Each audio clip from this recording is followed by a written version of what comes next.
tonight.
None of them boy, they no bad.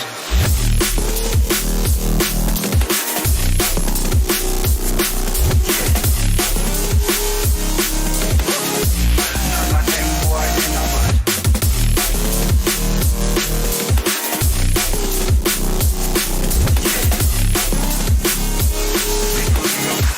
None of them boy, they no bad. Bad man, sit forward to some Ashby. Them no bad.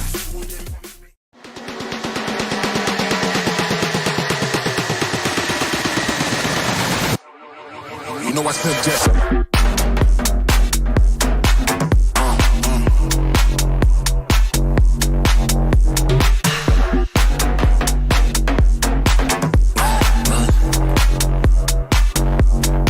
You know I suggest.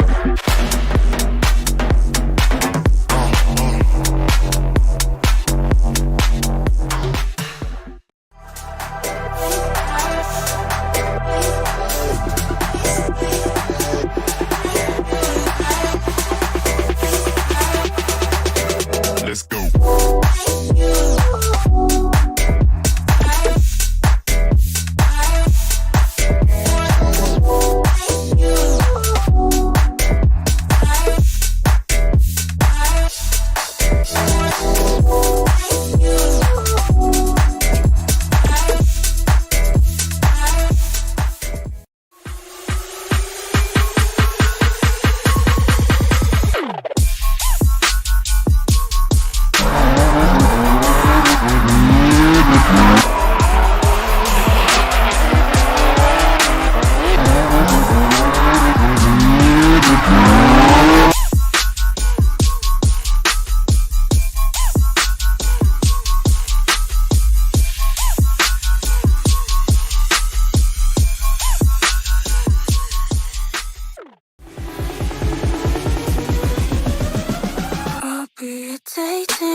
Alrighty, welcome back, Drift fans, to SVDS Round 2. Today is our top 32 competition.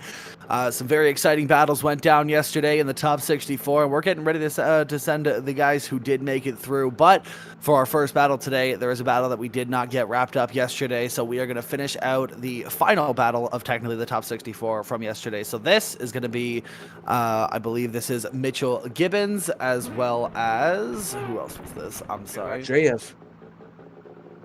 Daniel Andreev. Okay. Yes, it's going to be an interesting battle here. Yesterday, they did have some technical issues, so we'll be running that battle today. Oh. Yeah, it's definitely an exciting battle. We saw a glimpse of what could have been yesterday, but we had some issues with car contact and penalties in the server. So we should have everything buttoned up today. Mitchell Gibbons, Daniel Andreev, ready to send it for their, I guess, the final battle of top 64, and then we can move on to the 32. Yeah, I'm excited for today. I don't know about you, Austin, but it's going to be some pretty good battles today. I think there's going to be some intense battles. I mean, look at even the guys lined up behind these two. You got Connor Falvey and Adam Zalevski back there, two very talented drivers. But let's look at the drivers that are on track. Here we go. We have Mitchell Gibbons and Daniel Andreev ready to send it here. We have Mitchell Gibbons, big full leg initiation from Mitchell Gibbons. Nice, beautiful job in that A80 Supra, getting nice and high up onto the wall with Andreev right behind him in tow, just trying to gain that proximity through clip 3 now. Look at that, very consistent angle from Mitchell Gibbons. Oh, a really tight transition with a bit of contact there from Daniel Andreev, trying to just get up on the door as tight as possible, and he got a little bit too tight there, but Gibbons taking it into stride and trying to keep it going. Looking really solid coming through this section of the course here. Now we have Daniel Andreev just trying to push him through the track, just trying to gain that proximity, keep that car right on the door. That A80 Supra, though, doing its best to run away. Let's see how they do coming up the bank for their second time around. Look at this, nice and high, big angle for Mitchell Gibbons with Daniel Andreev really tight in the toe. A beautiful battle to kick off our day today. Alex, what do you think? Yeah, I think maybe where the contact happened, coming off of the bank, maybe Mitchell slowed up a bit too much, maybe Andreev come in a bit too quick. But the second half of this battle is about to be a very good second half, as Mitchell Gibbons knows how to put it to a door of an S15, as proven before. But let's not count Andreev out. Andreev is literally pushed it all over Mitchell Gibbons there in that run, and it was a very nice run from Andreev. So this could really go either way right now. Mitchell Gibbons just needs to put down a banger run, and he could get the win. If not, Andreev could get the win. You never know here. For sure, but one thing's for sure with the contact, depending on who it was on, we definitely are going to see these drivers pushing really hard to see who can come out on top. So without further ado, let's have these judges get them racked up and get them going here. Let's see who takes that spot into our top 32 today. Once again, Daniel Andreev in the lead, Mitchell Gibbons in the chase. Mitchell also not driving a car that he is entirely used to. He usually drives an S13 in real competition. We actually have a replica of it available for competitors to use, but Mitchell has opted to actually change it up and use the sim to build a chassis he might not do in real life. He is currently driving that A80 Supra against that S15 of Daniel Andreev. So a very interesting set of cars here, and it looks like we're going to rack them up and get them ready to send here. There we go. Looks like they're both side by side. And yeah, I think these drivers have been practicing a lot in these last 2 days, especially yesterday being the top 64 and everyone realizing how hard the track actually is under pressure. So here we go. For sure, here we go. Daniel Andreev in the lead position with Mitchell Gibbons in the chase. Look at that, bumper to bumper. They're both eager to get started. A big flick initiation from Daniel Andreev. Look at that S15 climbing the bank really hard, and Mitchell Gibbons goes into the door of Daniel Andreev, goes into the front bumper, actually, it looked like. Just way too hard of a lunge coming into that start. Yeah, I mean, I think Daniel Andreev did just basically, it looked like he just parked it. He was going into the wall there, Daniel Andreev. So I don't know how the judges are going to look at this one. It looked like Daniel Andreev went a bit too hard up the bank, didn't use the decel zone to its fullest, and then went flying towards the wall, let off throttle and everything, and then Mitchell came in on the right line. Mitchell was on the right line, to be clear. He was on the right line, but and then sadly he just contacted with Andreev. I don't know what's going to happen here, or maybe we're gonna get a restart or. Yeah, not too sure what's going to happen here, but we do know that a lot of the times these drivers, they're on the edge of grip and actually being and on the edge of commitment as well, trying to keep these cars in tow. But here we go. I guess we are going to get a restart for that half of the battle. Might have been due to like the contact on the run-up, but here we go. Daniel Andreev ready to send it in. A big full lick initiate. Setting up the bank. Let's see how they do this time. He's going to be careful to actually decel properly. With Mitchell Gibbons right up in the door. Damn! Pressure, putting some pressure on to Daniel Andreev. Look at this coming into the outside zone. Mitchell just trying to keep that proximity, using those transitions to his advantage. With Daniel Andreev running a phenomenal lead line Very out front, nice. getting into these outside. Mitchell just matching everything, reading him like a book. Beautiful job here, dropping a bit of that angle to keep it up on the door, nosing into the side of that S15 Sylvia. Look at this. The A86 all over the rear bumper of this S15, finishing out the battle, coming up the wall. Oh my God! Wow! What a chase running lead for both of these amazing drivers. Phenomenal. Wow! Ladies and gentlemen, if you wanted evidence that today is going to be super exciting, this was it. Ladies and gentlemen, look at this. Look at the side-by-side camera. You can see Mitchell pushing Andreev through that first corner, just telling him, hey, buddy, you're not going fast enough for me, so I'm going to give you a little bit of a nudge here. Pushes him through the whole course. Look at this. He's right on the door, just about as close as Andreev was in his chase through this section. But look at that mimicking of that transition all over the front wheel of Andreev's car, using the angle of the car to actually get up onto the door where Andreev, look, you can see the comparison. Mitchell super close, super committed, trying to get onto the bumper of that S15, and the S15 in his chase was just all over him as well, but not quite as tight. And yeah, you can just see the difference between these two battles. So the judges are going to have a lot to unpack here. It's going to be crazy. The judges are going to have to make one hell of a decision. I do not envy their job here at all. It looks like, I don't know, two of the judges have a decision, but we're waiting on one judge here. And yeah, this is going to be a very interesting... This is such a close battle from these two drivers, but I think Mitchell Gibbons is going to get this one, you know, just because of the aggression in that chase. And it's just amazing. Absolutely a phenomenal battle to kick us off today. And this isn't even technically a 32 battle. This is a top 64 battle that had to be finished from yesterday. So if that's going to give you any hint on how the top 32 is going to go, that's wow.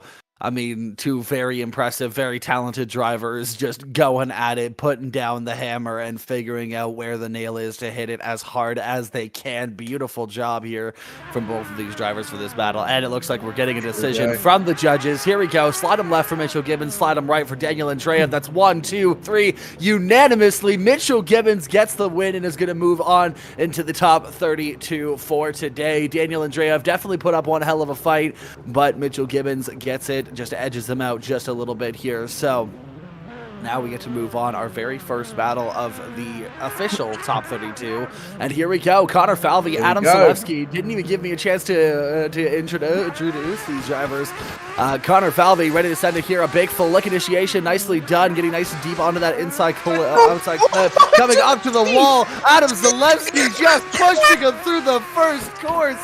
Wow! Zalevski getting all over the door of that S15 Sylvia in that GT86. Look at that, just pushing him through the course. Connor Falvey running a textbook lead line, giving Zalevski the best opportunity he can to get all over the door. A little bit of a hiccup here from Zalevski, but he uses that, keeps it going. That's adapting to your surroundings right there. Adam Zalevski showing why he is a pro driver, with Connor Falvey also a pro driver in the lead. Look at this, just a show of force. Look at this, all over the door. Oh my God! Wow! Ow! Alex, I mean, wow! These drivers have took something today. They are insane. Disclaimer: SVDS drivers are not on any sort of performance-enhancing drugs. Oh my God! That was insane. Oh man, that was absolutely phenomenal. That was only the first half of the battle. I don't think I'm gonna have a voice left after this. I'm already coughing and everything, boys. I think your mic is already telling you it wants you to stop. Yeah, I know. Flipping through.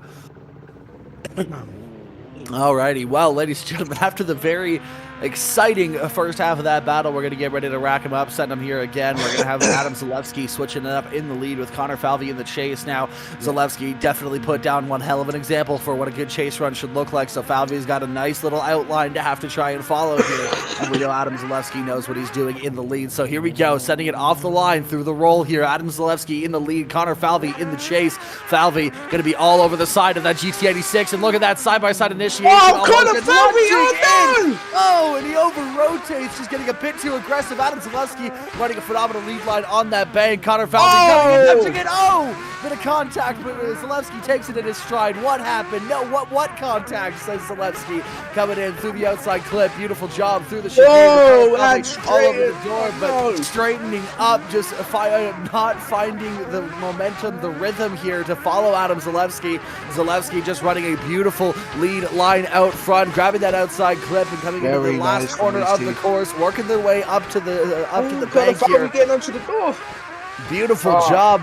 And Falvey just, unfortunately, didn't seem to be able to put it together. I mean, hey, maybe the judges saw something we didn't, but I mean, I would say that that's leading more towards Zalevski. But if you want to make your own little guesses at home, here's your side-by-side camera. You get to see the lead run of Connor Falvey and the chase run of Connor Falvey, as well as the same vice versa with Adam Zalevski. So, Alex, what are you thinking so far with this battle? How do you feel? Insane. Like, first battle top 32. Are you mad? Zalevski, what? It does seem Falvey with that lead run as well. Falvey, insane lead run. It's both being DMEC drivers here. This is DMEC caliber battle right here, and it proved. Look at them transitions from Zalevski on the replay and just dooring Connor Falvey. Like, they didn't even have a gap between him coming through the finish line. Absolutely phenomenal performance from both of these guys. We're going to see what the judges think about that. And here we have the decision. Swipe it left for Falvey, right for Zalevski. Here we go. Judges 1, 2, 3, and that's unanimous. Adam Zalevski gets the win and moves on into top 16 competition. Falvey just could not seem to put it together for his chase run, and unfortunately that is going to be the reason why Zalevski gets that win. Now we're moving on. The next battle, this is Anthony Taylor and Graham Stewart. Beautiful two cars. Anthony Taylor, I believe this will be his first actual battle of this weekend, considering he had a bye run for his top 64 battle. So, Anthony Taylor and Graham Stewart, 180SX versus a Toyota Corolla. And apologies to my co-commentator here, got it wrong. It is not a GR Corolla just yet. But here we go. Anthony Taylor in the lead in that GR Corolla, getting a little bit of a gap here on the roll. And here we go. Oh, it's an E92 with the pixelation. I was told it was a 180SX. All right, Anthony Taylor, look at this beautiful job in the lead position, pulling that gap through the bank, getting out to that outside clip, maybe coming up a little bit shallow with Graham Stewart just actually choking himself off just a little bit on that transition, having to make up for it with Anthony Taylor running a phenomenal lead line out front with a bunch of angle. Look at this, coming out to that outside clip. Look at that. Beautiful job with Graham Stewart in the chase position all over the door of Anthony Taylor. Anthony just running a beautiful lead line coming up the bank. Let's see how he fares. A little bit of a wibble wobble there coming up to the last outside zone, but a push from Graham Stewart, making this a very solid follow-up battle from the last one. This is going really well so far. What do you think, Alex? Of course, Anthony Taylor being second place last round, if I'm not wrong. So he is not a very easy person to take down, but Graham Stewart is trying as hard as he can here. And Anthony Taylor is going to have to put down a banger of a run here to take down Graham Stewart. Alrighty, well, here we go. The judges are going to get them all racked up and ready to send them again here. We have Graham Stewart in the lead position with Anthony Taylor now in the chase position. That Corolla was very fast on his lead run, so let's see if he can harness that and actually back off and make sure that he's on that door without hitting him there, because that car is very gripped up, very quick, very fast, and very smooth, mind you, too, because that lead run was very solid, with Graham Stewart throwing down a respectable chase run as well. But we get to see how that translates to a good lead run. So here we go, ladies and gentlemen. We're going to have them start here in just a moment. Alrighty, you can see lights go on, lights go off. Here we go. Waiting for it. Waiting for it. Graham Stewart in the lead position. Anthony Taylor in the chase position. Come on. Let's get them sent. Yeah, this could be. And here we go. Graham Stewart in the lead position. Anthony Taylor in the chase. Anthony not letting a gap getting pulled through that roll. He's going to be flicking it in side by side on the flick. Look at that. Beautiful job. But Graham Stewart throwing a respectable entry, but doesn't quite get up to the outside zone. It throws Anthony Taylor off, trying to pull up for a dive there, but wasn't able to make it work here. Trying to get into this outside zone. He's going to be trying to make up that proximity with Graham Stewart, trying to throw a decent lead line, getting out to this touch and go. Anthony Taylor trying to make do with what he's got in front of him and trying to stake it on the door of that big Corolla, trying to get on the door of that E92. And look at that. He's rubbing the door of Graham Stewart. Beautiful job here so far. Cleaning up that chase run is looking really good. As Anthony Taylor, whoa, bumper to bumper. Beautiful transition here. Oh, hitting the wall. Door to door action, baby. That was phenomenal. A beautiful end to that run, and we'll see what the judges think about that one. Alex, what do you think as our side-by-side camera comes up here? Anthony Taylor may have, I don't know, it coming on that bank. We all saw that on the bank on the initiation where Anthony Taylor dived in, and it looked like the E92 was still decelling a bit, or just starting to get on throttle, which was a bit late for the decel, in my opinion. But of course, I am not a judge. But as you see, Anthony Taylor had a bit more proximity in his chase, but also missed a clip to gain that proximity.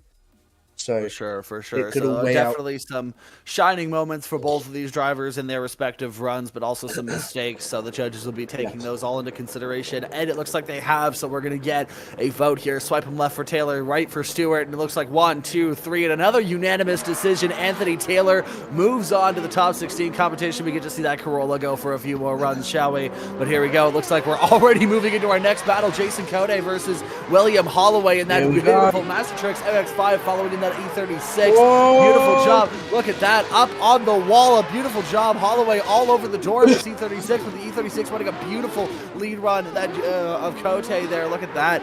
Absolutely phenomenal. That MX-5, though, definitely quick, definitely snappy, trying to get it on the door of that E36, losing a bit of ground there, but gaining it back up through these transitions. Nicely done. Look at that. Dropping angle, just trying to keep it on the door. Lunging up that little MX-5. Whoa. Looks like David versus Goliath here with that MX-5 going up against this E36. A beautiful job. Let's see how they come up into the last bank. Look at that. Nosing in is Holloway. Will he be able to get up on the door? He pushes him. Get nice and close through the last section. Nicely done. This was also one of these drivers who didn't get a battle yesterday. William Holloway actually ended up getting a bye run yesterday for his battle. So this is his first time competing this weekend on this track. So a very respectable performance from what is basically his first run of the day. Definitely going to be interesting to see how this battle goes on the flip side. Yeah, and I think there was a bit of a straighten from William Holloway just coming past the finish line, but here we go. We have William Holloway in the lead with Jason Cote in the chase position in that E36, following that KMR Mastertrix MX-5. Look at this. William going up onto the Jason Cote! Yeah, but Jason Cote putting the pressure on, but loses it just a little bit, coming down off the bank into clip 3. Into 4 now. Holloway gets the decel. Nicely done. Contact causing Holloway to transition just a little bit early, but he takes it in his stride. He keeps going. He keeps going into this outside clip. Nicely done. Nice transition. A bit of a mistake from both of these drivers as Cote over angles, it looks like, and has to keep it going. William Holloway stalling out just a little bit, but keeps it going with that 3-rotor RX or MX-5. My bad. But coming up into the last corner, up the bank, Jason Cote has to kind of take a shallow line to get up onto the door, but he manages to find that proximity again, but just over the line, that little MX-5 starts running away. Beautiful battle from these guys, a very aggressive battle from these guys. Let's take a look at the side-by-side cam and see if we can determine who we think has an advantage. I don't know, man. Jason Cote had some mistakes. A lot of mistakes between the two drivers here. Obviously, William Holloway straightening right there on the left side. You could see William Holloway straighten in the chase, which could lead to a 0. Yeah, for sure. But we also have the contact from Jason Cote in the chase position Yes, when of he course. hits William Holloway before that transition after clip 4. So, like I said, lots of moments of brilliance from both of these drivers, but a couple of big mistakes. So we'll have to see what the judges decide to weigh heavier on and decide who takes the win. But I know one thing's for sure. That was a very solid battle. So here we go. We have our decision. Left for Cote, right for Holloway. That's 1, 2, 3. And once more, a unanimous decision. Another excellence member moving on into the There we top go. 16. William Holloway taking that beautiful little MX-5 all the way to top 16. So we'll see him later. And unfortunately for Jason Cote, this is the end of his weekend. So I think this is all someone we want to see right here. This is someone we want to see. Harvey Goodall in that 350Z versus Perez. This is going to be very interesting here. for sure, the 8-year-old versus Mr. Hot Boy himself. Harvey Goodall versus Alexander Perez. Beautiful, beautiful jobs here with the cars and their liveries and their looks. Here we go. We have Harvey Goodall once again. He is an 8-year-old drifter, so it is very impressive the kind of performance he's been putting up. Now, we noticed yesterday he was a little bit slow in his chase, so hopefully he was able to take that into consideration and make the adjustments necessary. But I mean, hey, you can't blame him. He's 8 years old, man. He's just He doing was the best also he going can. against the GT3 car. Fair enough.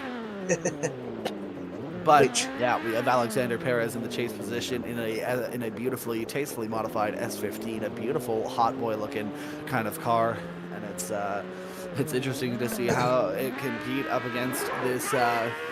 Here we go. 350Z, but here we go off the Get line to ready. the chicane.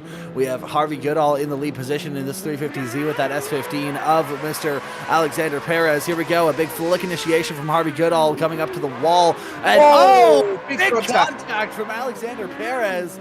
Now, hold on. Now, was that Goodall slowing down too much, or was that Perez coming in too hot? Now, the judges have to make that decision and It either did look rerun like this battle Perez, or... Perez was coming in a bit hot there. You could see like he had a bit of a gap on the run up, and he had more speed up the run up, and he looks like he was trying to make that big dive, but wasn't really successful.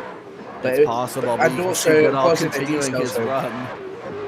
It was in a diesel zone, so this might be in Harvey's favor here. But we are no judges, so it'll have to be judges. We don't have all the information either. The judges, we have 3 judges for a reason. They all look at the run at the same time to see who misses something, or we always have everybody looking at every aspect of this run to make sure that we get the most clear and concise calls as possible. So now we have the swap of this battle. Now we have Alexander Perez in the lead and Harvey Goodall in the chase. Now that 8-year-old drifter is going to have to put his chase skills on for show. Here we go. We're going to see Alexander Perez in that lead position. Now, I know for a fact that Perez's car is pretty quick. I mean, he gaps me when we drive together, so we'll see if Goodall can keep up and keep that car in contention here. Yeah. So, here we go. We're going to have the judges get ready to send him again off the chicane. Let's see how we do. Yeah, and I'm hoping we can get a cleaner battle, second half of the battle here, so both of these drivers can prove themselves to everyone watching. And yeah, we'll be Absolutely, waiting for the for judges sure. to set them off. And yeah, Alrighty, here we go. Alexander Perez, Harvey Goodall, getting ready to send it here for their second half of the battle in SVDS round 2. Top 32, Alexander Perez in the lead position with Harvey Goodall in the chase position. Harvey starting off his flick early. Here we go. Perez looking really solid into that wall, getting right up and nice and high with Harvey Goodall in the chase, losing a bit of angle, just trying to keep it on the door of that S15 Sylvia with a big full flick into that from Alexander Perez with Harvey Goodall in the chase position. Look at this, losing all over the door, but he's wobbling back and forth just a little bit, trying to keep it on the door of Perez. Goodall just doing a really good performance here, but losing a little bit of that angle here as he's trying to keep up with this S15. Now Perez looking really solid in that lead position, throwing down a pretty good lead line for Goodall to follow here. Goodall is coming. Perez, He's look coming. at this. He's up on the door, but Goodall's reeling him in and finishing out the run stronger. Both of these drivers absolutely phenomenal. Great job from these guys. Goodall looking really good in that chase position.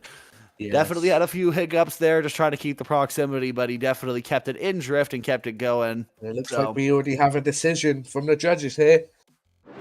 Man, we And already I have a think decision. Alrighty. Swipe him left for Harvey Goodall, swipe him right for Alexander Perez, and unanimous decision. Harvey Goodall gets the win against Alexander Perez. It seems that the contact was Alexander Perez's fault, and all Harvey had to do was complete that run.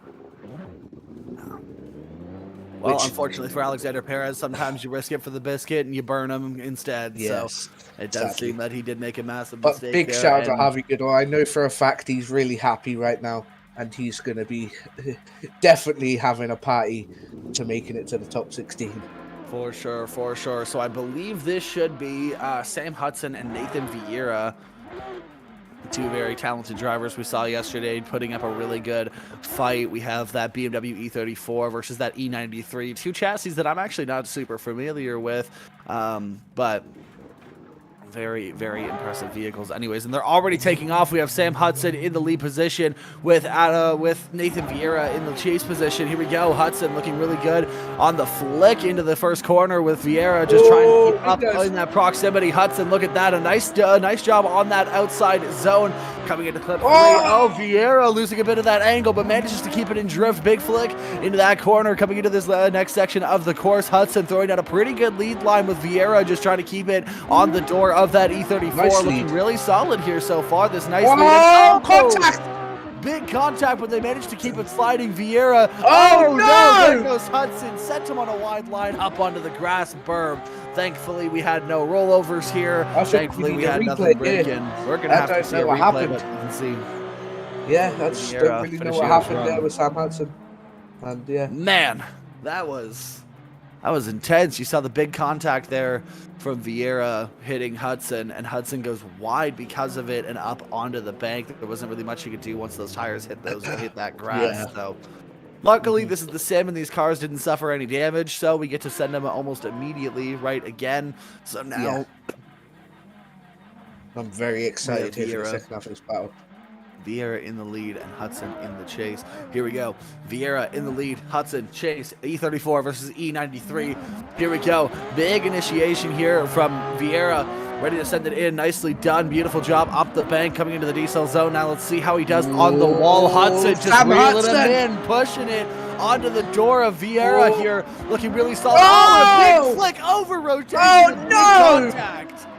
Big contact here from Vieira and Sam Hudson. Hudson No, going that into the Vieira lead. just over rotated. It looks Yeah. like it's going to be a 0-0 here, so whoever's at fault, it could be a one more time. We never know. That clip 4 definitely getting a lot of drivers, considering it is such a It looks like flick we that do you have to a decision complete. from the judges already. All right, They've so already we have a decided. decision. We're going to move on to the vote. Man, very eventful battle here for the start Yes. of these guys here. Sam Hudson, Nathan Vieira, and that is 1, 2, 3 votes for OMT. I guess they couldn't get enough information from the 0-0 battle to actually decide a winner. So we are going to put them up against each other once more and get a winner once and for all. Hopefully they can clean up their act. Yes, for sure.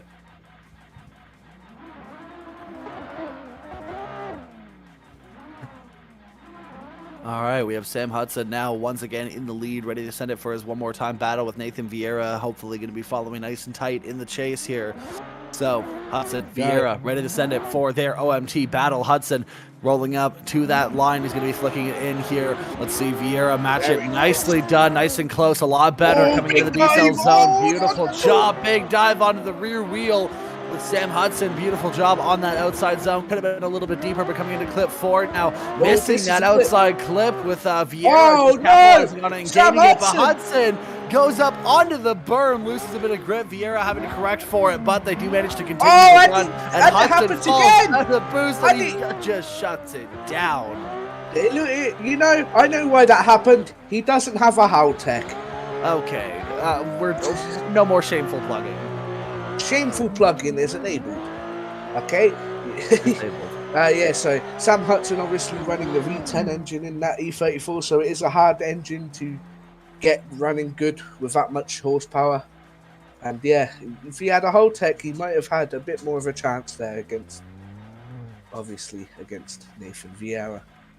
For sure, for sure. But now we're going to see the second half of the battle. Vieira in the lead position now with Hudson in the chase. Let's see if Hudson can make up for that massive mistake.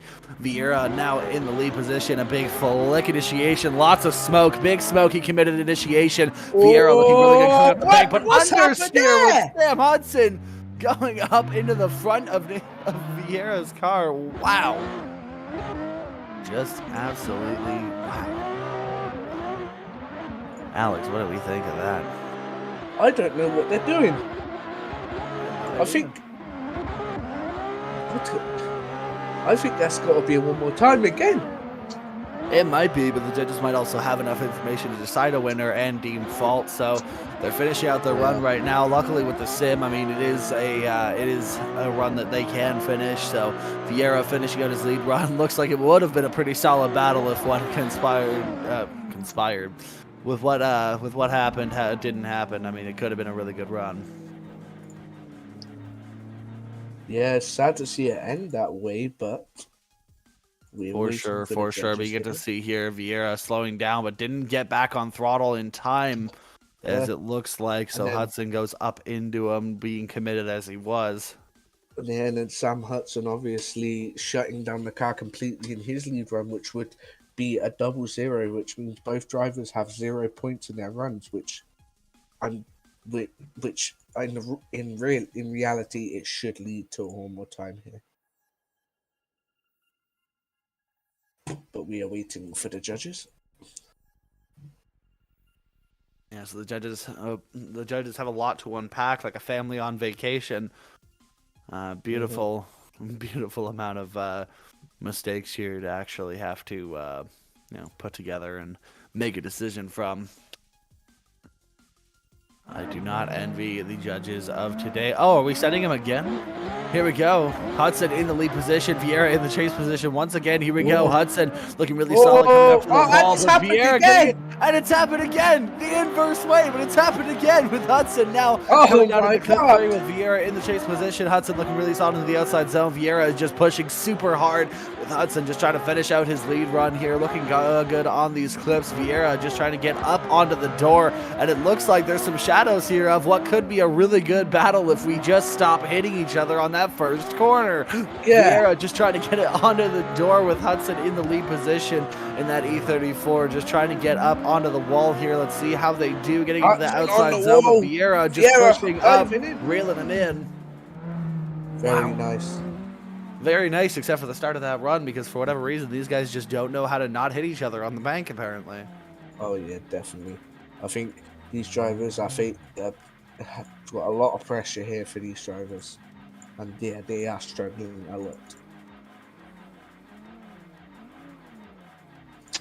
All right, but here we go, getting ready to send them for the second half of their battle with Vieira in the lead and Hudson in the chase. Here we go, Vieira ready to send it. Big initiation here, getting ready for it. Look at that, Hudson just trying to prepare for it and get up onto the door. Now he's hopefully going to learn from his mistakes to not lunge too hard, but there we go. We finally get a run where they make it through the first bank. Now Vieira looking really solid into the clip 4. Big dive! Big dive from Sam Hudson. Sam Hudson just trying to get up onto the door of Nathan Vieira. Vieira just throwing down a really nice lead run, getting tire on those clips here. Very with Hudson nice. Just mimicking him really nicely, getting up on the door. Sam Hudson! A little bit of contact there with Vieira, just trying to push through it and keep the lead run going. Hudson all over the door of this E93, looking really nice here, coming up onto the bank.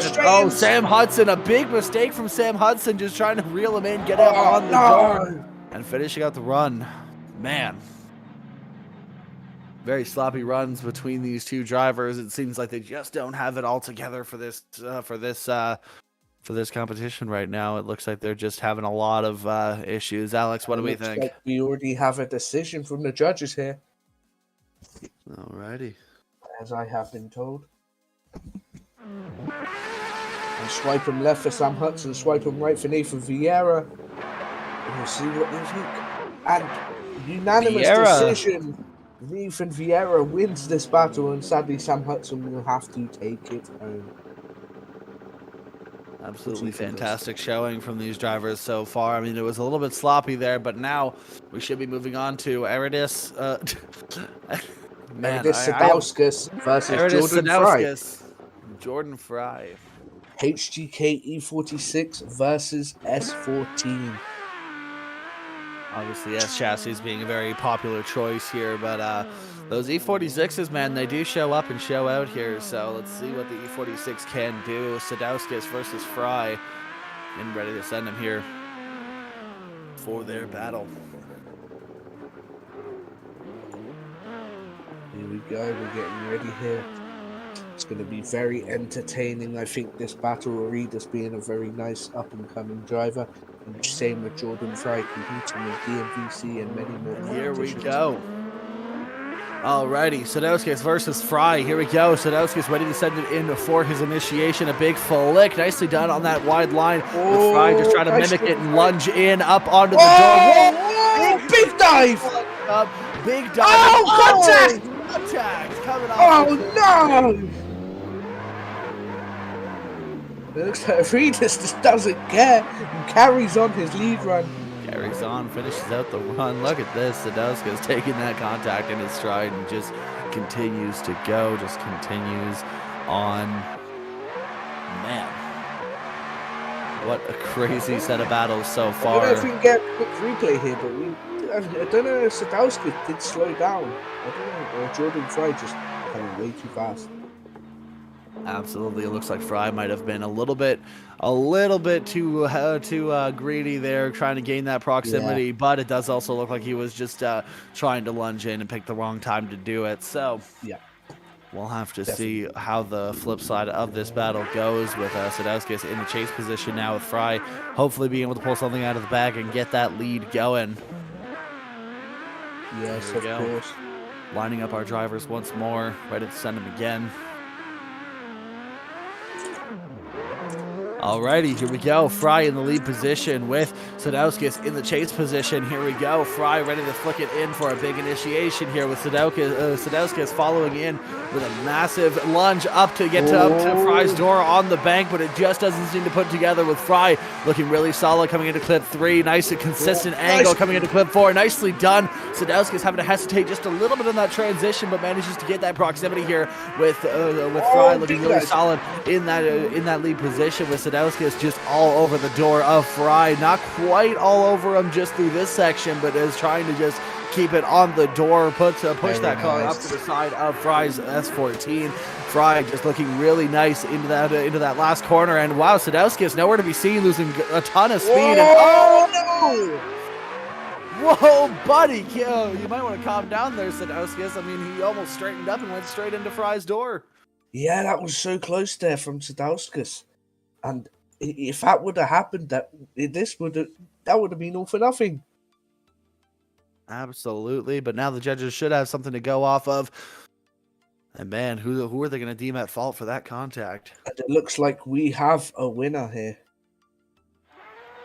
for this battle. Slide him left for Aridas Sadowski. Slide him right for Jordan Fry. 1, 2, and 3. Unanimous decision for Jordan Fry, and he will move on to the top 16. And Aridas Sadowski will sadly have to pack up that HGK E46.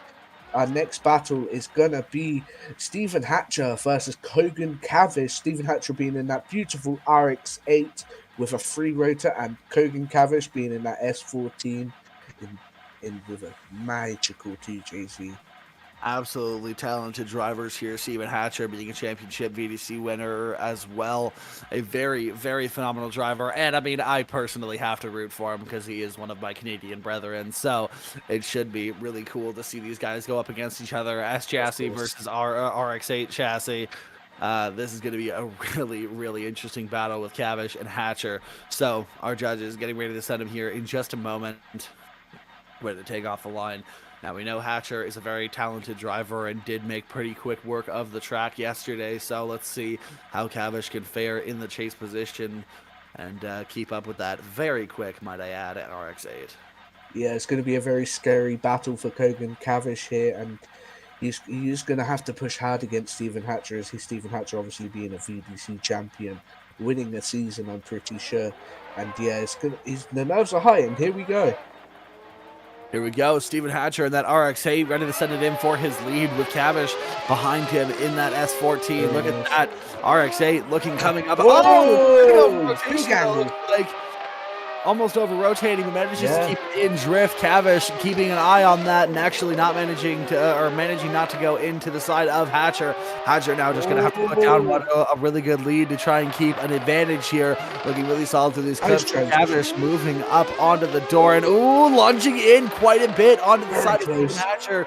Stephen Hatcher just throwing down a pretty textbook lead run from here on out with Cavish just getting gapped by that RX-8. We told you it was fast, buddy. We tried to warn you. I mean, look at this. Stephen Hatcher looking really solid coming up to the outside zone. Just about gets a little bit shallow on that with Cavish pushing in towards the end of the run. A very solid battle so far.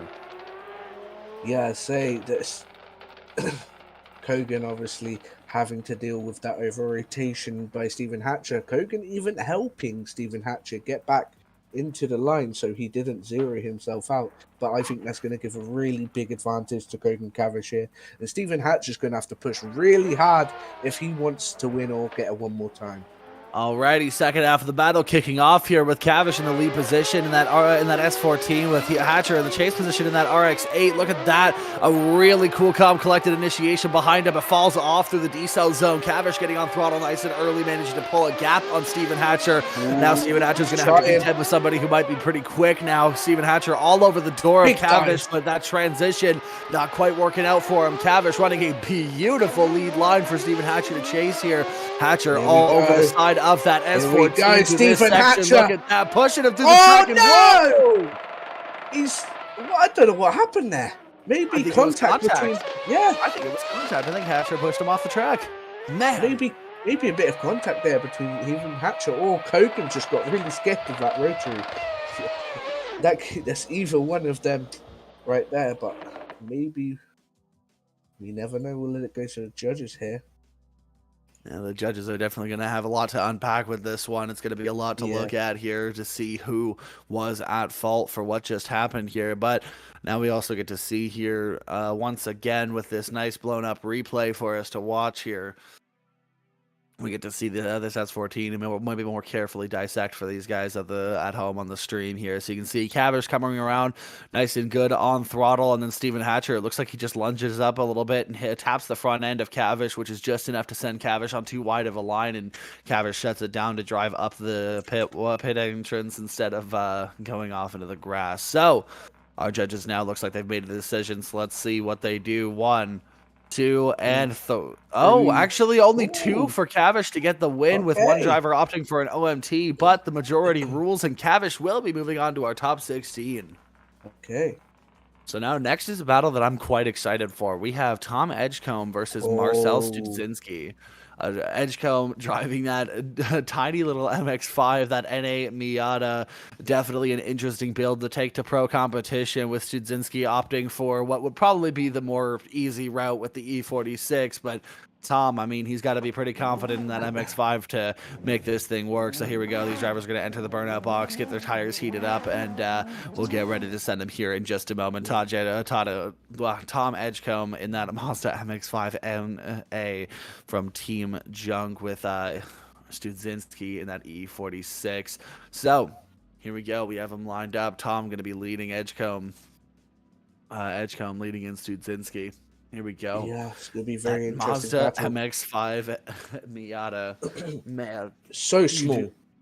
I mean, even William Holloway's MX-5 is the KMR MX-5, which is, even then, the ND body is slightly bigger than the NA's body, as well as that big wide body kit. But Edgecombe here opting for what looks like more of a street kit, and thus making it look a lot smaller than the other MX-5 in competition. But here we go, Edgecombe now in that NA Miata, ready to flick it in. A nice committed initiation with Studzinski, just not quite managing to keep it close, having to get up onto the door. Tom actually making a couple of corrections up on the bank, but keeping it in drift through clip 4. Nice and committed, a big transition. Studzinski, big dive through the transition, deciding to commit hard and get up on the door to try and salvage what's left of this run. Look at that, getting all over the door of that tiny little MX-5. Now these MX-5s are so small, they are so hard to chase. So Studzinski getting nice and close is really impressive. Tom Edgecombe looking really solid in that lead position, throwing down a really nice run. Studzinski reeling him in, putting it off the the door of that tiny little MX-5, finishing out the run strong here. Wow, a very solid battle after the messy ones we've had a couple of battles ago. So this is really interesting so far. Studzinski all over the door of that MX-5. A couple of moments where he wasn't super close, but we have Tom just putting down a really nice lead run. Was a little bit rocky on the bank, but all in all, put down a really solid run. So the second half of the battle, Studzinski and Edgecombe ready to send it in for the second half of their battles. It'll be a very interesting second half. Tom Edgecombe is going to have to push very hard here to secure the win. Absolutely, absolutely. I think both of these drivers have an uphill battle here. So, Studzinski in his E46, ready to lead in the MX-5 of Tom Edgecombe. Here we go, Studzinski ready to do a big flick initiation, looking really solid on that first outside clip with Tom nosing in with that MX-5, just trying to get the grip and push it in. You can see him just reeling him in, but he just can't seem to find it.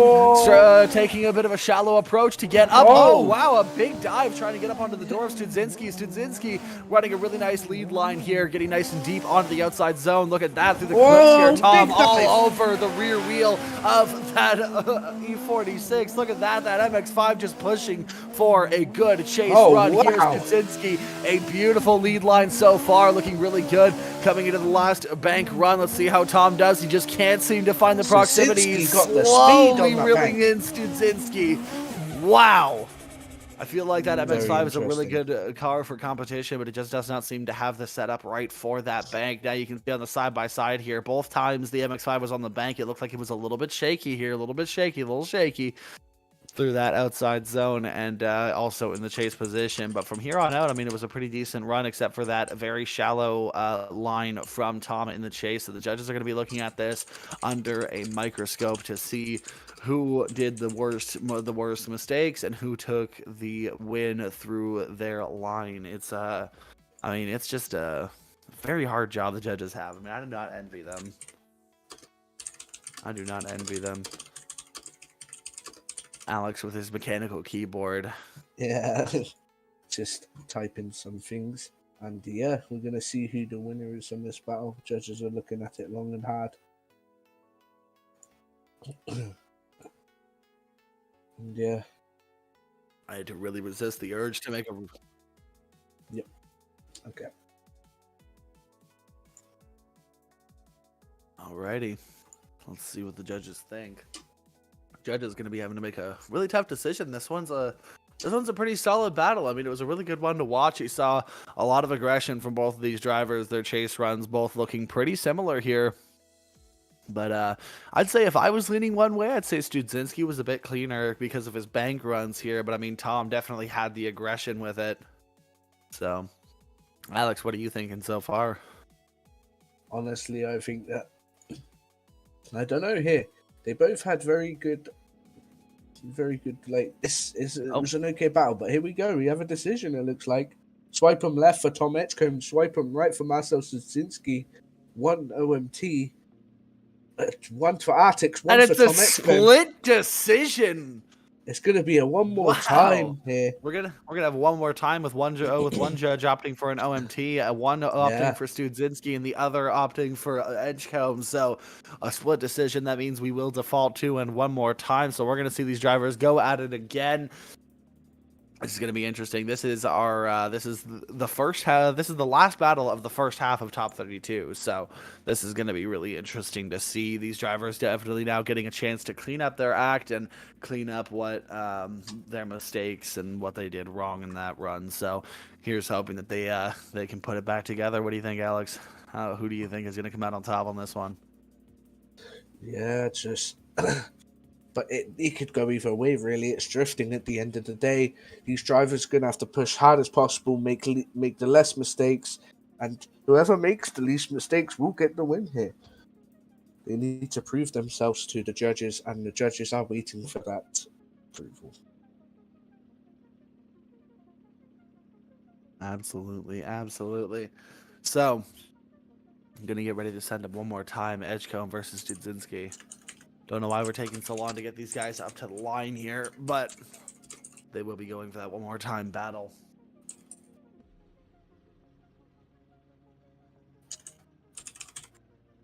And we have an MX-5 that has learned superpowers in order to teleport back to his pit to throw on some fresh tires. Let's see if Studzinski can learn the same ability. Yeah, we'll wait for... Studzinski, I choose you. Learn, teleport. Yeah. There we go. He learned it, ladies and gentlemen. He's become a stronger Pokemon for the next gym. It was an awful joke. I would like to sincerely apologize to the rest of the stream for the atrocity I just committed.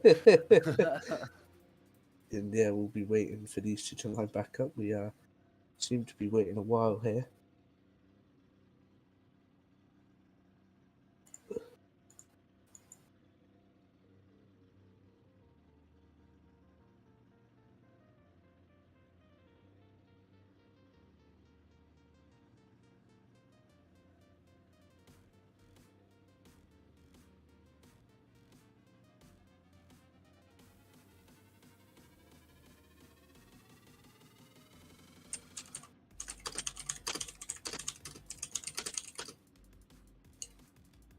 Alrighty, well, there's some dead air on the stream right now, so I'm going to try and keep talking. We got Studzinski and Tom Edgecombe, two very talented drivers, getting ready to send them for OMT. If you're just tuning in now, this is the last battle of the second half, or sorry, of the first half of Top 32. Our Top 64 competition was, in fact, yesterday. We had some really good battles yesterday and some good battles today, so if you're just tuning in now, use the time that we have. Maybe grab yourself a drink, grab some snacks, get settled in, because it's only going to get better from here, ladies and gentlemen. SVDS round 2. Beautiful, beautiful competition series here we've got going on, if I do say so myself. Absolutely phenomenal. Yeah, say it's going to be a very interesting event today. Obviously, we've seen loads of things, and yeah, it's going to be very... Well, it's hard to fill the stream with dead air when when there's nothing actually happening. So, here we go. We get to see the replays, the side-by-side replays of the battle that just ensued that did go OMT. We're seeing Tom Edgecombe in the lead and then the chase looking pretty solid, but making a few mistakes, as well as Studzinski running a pretty solid run himself, but also making some very similar mistakes in his chase run, looking really solid. Onto the door, look at that. Tom looks like he had a bit more proximity in the chase, but Studzinski was a lot more cool, calm, and collected in his lead run. You can see these drivers putting down the aggression. Beautiful from both of these guys. Studzinski looking really solid in his lead run and in chase run, and you can see Studzinski definitely has a lot more pace when it comes to being on the bank, and where Tom actually suffers quite a bit, considering his car just does not seem to like the bank very much.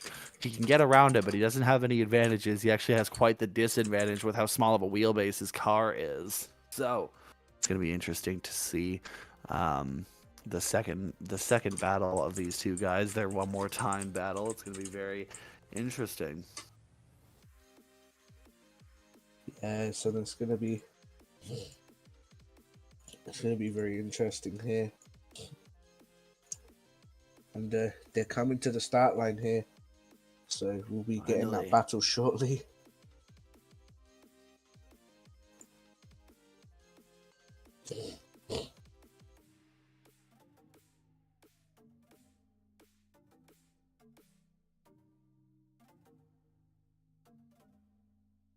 Gonna get ready to send our drivers soon here.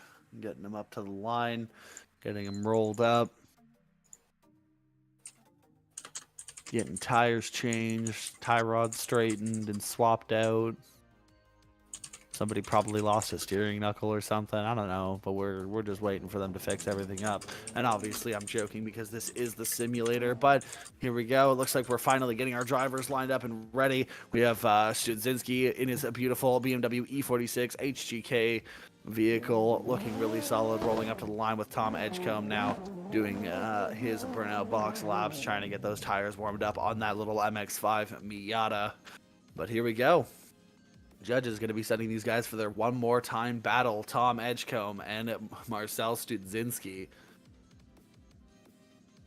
It'll be a very interesting battle here. Let's see if Tom can make use of what he knows he might have done wrong in that last battle to try and make it up in this one. Let's see if he can handle the bank a little bit better in that MX-5 Miata. But here we go. Edgecombe, Studzinski ready to send it in here. Tom in that lead position in that little MX-5, getting ready to flick it in. A beautiful flick initiation from Tom, pulling a bit of a gap on Studzinski. But straightening up, coming up to that outside zone. Once again, that MX-5 not being able to handle the bank quite well, with Studzinski getting up on the door now, having to handbrake drag and go quite shallow there to follow up on Tom. Edgecombe here, that MX-5 now on this flat section of the course, definitely a very competitive car, but it looks like it just struggles so much on the bank. But Studzinski all over the door, now capitalizing, trying to get up onto there, just trying to rub his tire on the door of that little MX-5. Look at that, he's gaining that proximity, pushing him through the course, up on the bank now. Look at that, just pushing him, putting on the pressure, finishing out that run, very solid. Now I'm going to say, like, from my eyes, I mean, it's definitely leaning towards Studzinski. I mean, Tom had a very massive mistake in that lead position. Well, yeah, obviously, that being a massive straight in there. For sure. I think we'll be going swapping them around. It'll be Studzinski in the lead and Tom Edgecombe in the chase. But here we go. Ready to send it in here. That E46 in the lead position with that MX-5 chasing him in. Studzinski, Edgecombe, ready to send it. A big flick initiation from Studzinski, looking really solid on that wide outside line, with Tom taking a shallower angle just to try and get up on the door of that E46. Look at that. He's reeling him in slowly, coming in clip 4. Look at how they do. Look at this. Tom just knowing that he's got to pull something out of the bag here just to try and keep himself in the fight. Studzinski running a beautiful lead line, big angle with Tom backing up that MX-5 into the door of Studzinski, just trying to keep it on the side of that car. Look at that, lunging in, just trying to surge up and get on the door, trying to push that proximity, trying to get up there. Look at this, Studzinski running a beautiful lead line all over that door, though, is Tom finishing out the run strong. But I mean, I think I know which way this one's going, unfortunately. It looks like we have a scammer in chat. I don't know if we have any mods, but we should probably get rid of that guy. Yeah, do not click anything from them. Do not click. For sure, any link from that. Any links that might show up in chat with a very suspicious amount of emoji looks like usage. We have a decision here. Do not click anything they send you. And swipe him left for Tom Edgecombe, swipe him right for Marcel Studzinski. We'll be waiting. That's one for Marcel, two for Marcel. And wait, right. Oh, it's not going to be a unanimous decision, but Marcel Studzinski is going to get the win here. And we'll go on to an ad break, switch the servers around, and we'll be back with Kessler versus Kawasaki.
girl tonight.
None of them boy, they no bad.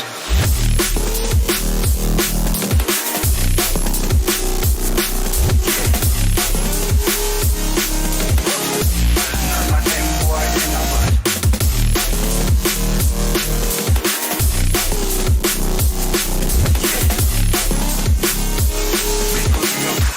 None of them boy, they no bad. Bad pants in forward to some Ashby. Them no bad.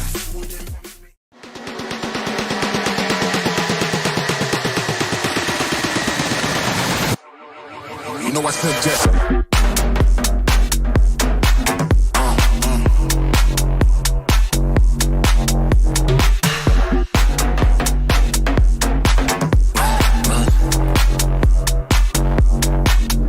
Suggest.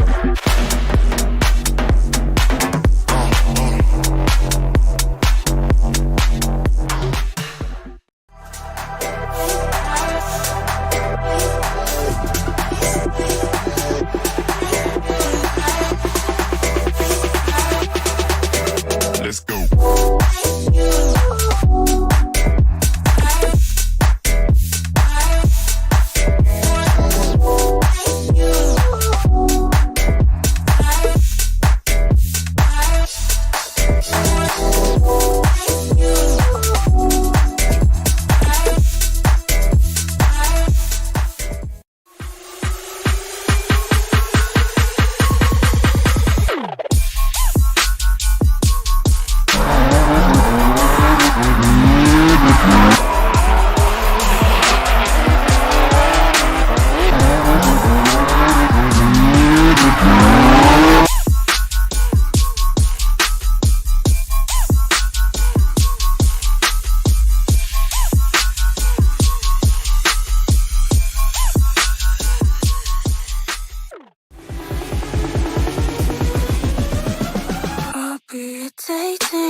Alrighty, ladies and gentlemen, welcome back. We have our next group of drivers loaded up for the second half of Top 32. Our first battle of this group is going to be Chris Kessler in his S14 versus Daniel Kawasaki in his E92.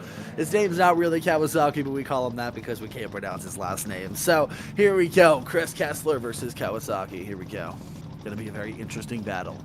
Yeah, and Chris Kessler. Kawasaki being a real-life driver, I'm pretty sure, and Chris Kessler obviously being a sim giant and being one of the most robotic drivers out there.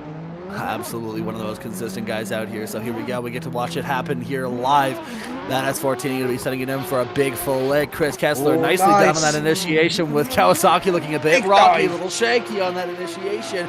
Just trying to get up onto the door of Chris Kessler. Kessler looking really solid in that onto clip 3, looking beautiful in that S14. Kawasaki just trying to gain that proximity in that E92, trying to put it onto the door of that S14, but Kessler just running away with it through this Amanji section. Look at that, coming to the outside clip. Nicely done. Kawasaki making a big dive and it paying off, trying to get up onto the door, but just not quite finding the proximity through this section. Kessler looking really solid now, coming into clip 4. Or not clip 4, sorry, but looking really solid. Quite a bit of server lag here, and Kessler gets hit into the wall. Quite a bit of server lag here from Mr. Daniel Kawasaki.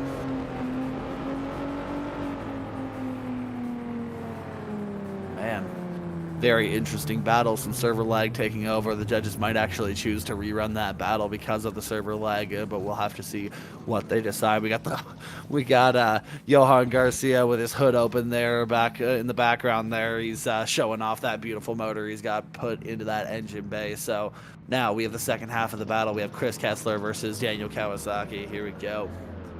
I guess the judges have decided that they're just going to run it. The server lag, unfortunately, can sometimes equate to, think of it like in real life having a car trouble issue and making a mistake because of it. But here we go, Kawasaki in the lead, Kessler in the chase. Here we go, Kawasaki, a nice entry with Kessler all over the door of that E92.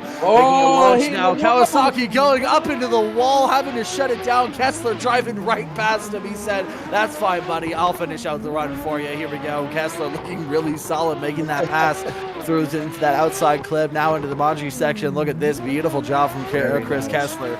Just finishing out the run, throwing down another lead run because he has to. Now look at that with Kawasaki, I believe, nowhere to be seen. You know, Kessler's just going to flip it back around and run back up to the pit line here. So what are the judges going to decide for that one? They might already have a decision. Who knows? We'll be waiting on the judges here. Obviously, I think we mostly know who's going to take this one here, but we have to have the judges confirm. So we'll be waiting for that decision.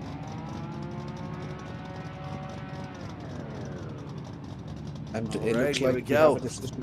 Swipe him left for Kessler, swipe him right for Kawasaki here. That's 1, 2, and 3 for Chris Kessler. Kessler going to be moving on to top 16 with Kawasaki unfortunately suffering some of that server lag and messing up in his lead run, so he's not going to be making it onto that 16. So Kessler going to be celebrating over there in the pits, being happy that he got into the 16. And now we have our next battle, which is going to be Raul Kandre versus Johan Garcia.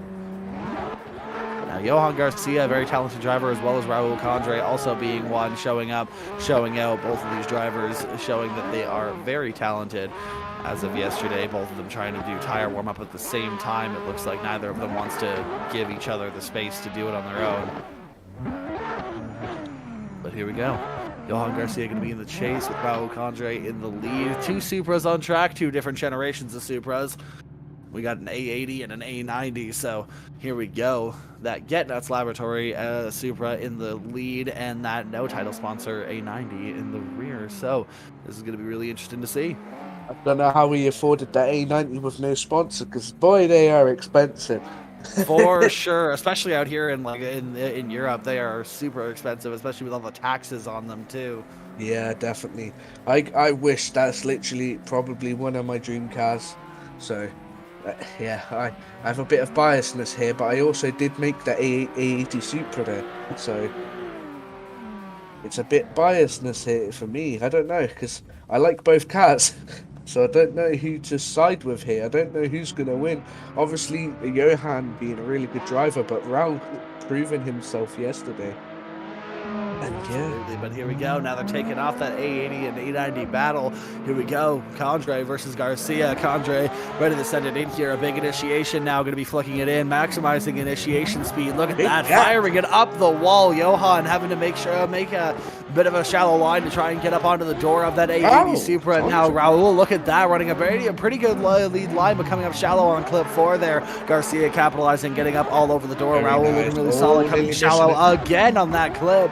Looks like over-angling from Kandre. Garcia goes into the side of him, but they keep it going here. Garcia all over the door of Kandre. Now he's not playing any games now with Johan Garcia all over the door of that A80 Supra, but losing a bit of ground, coming up to the wall now. He's lunging up, trying to gain that proximity, but finishing it out. Very nice.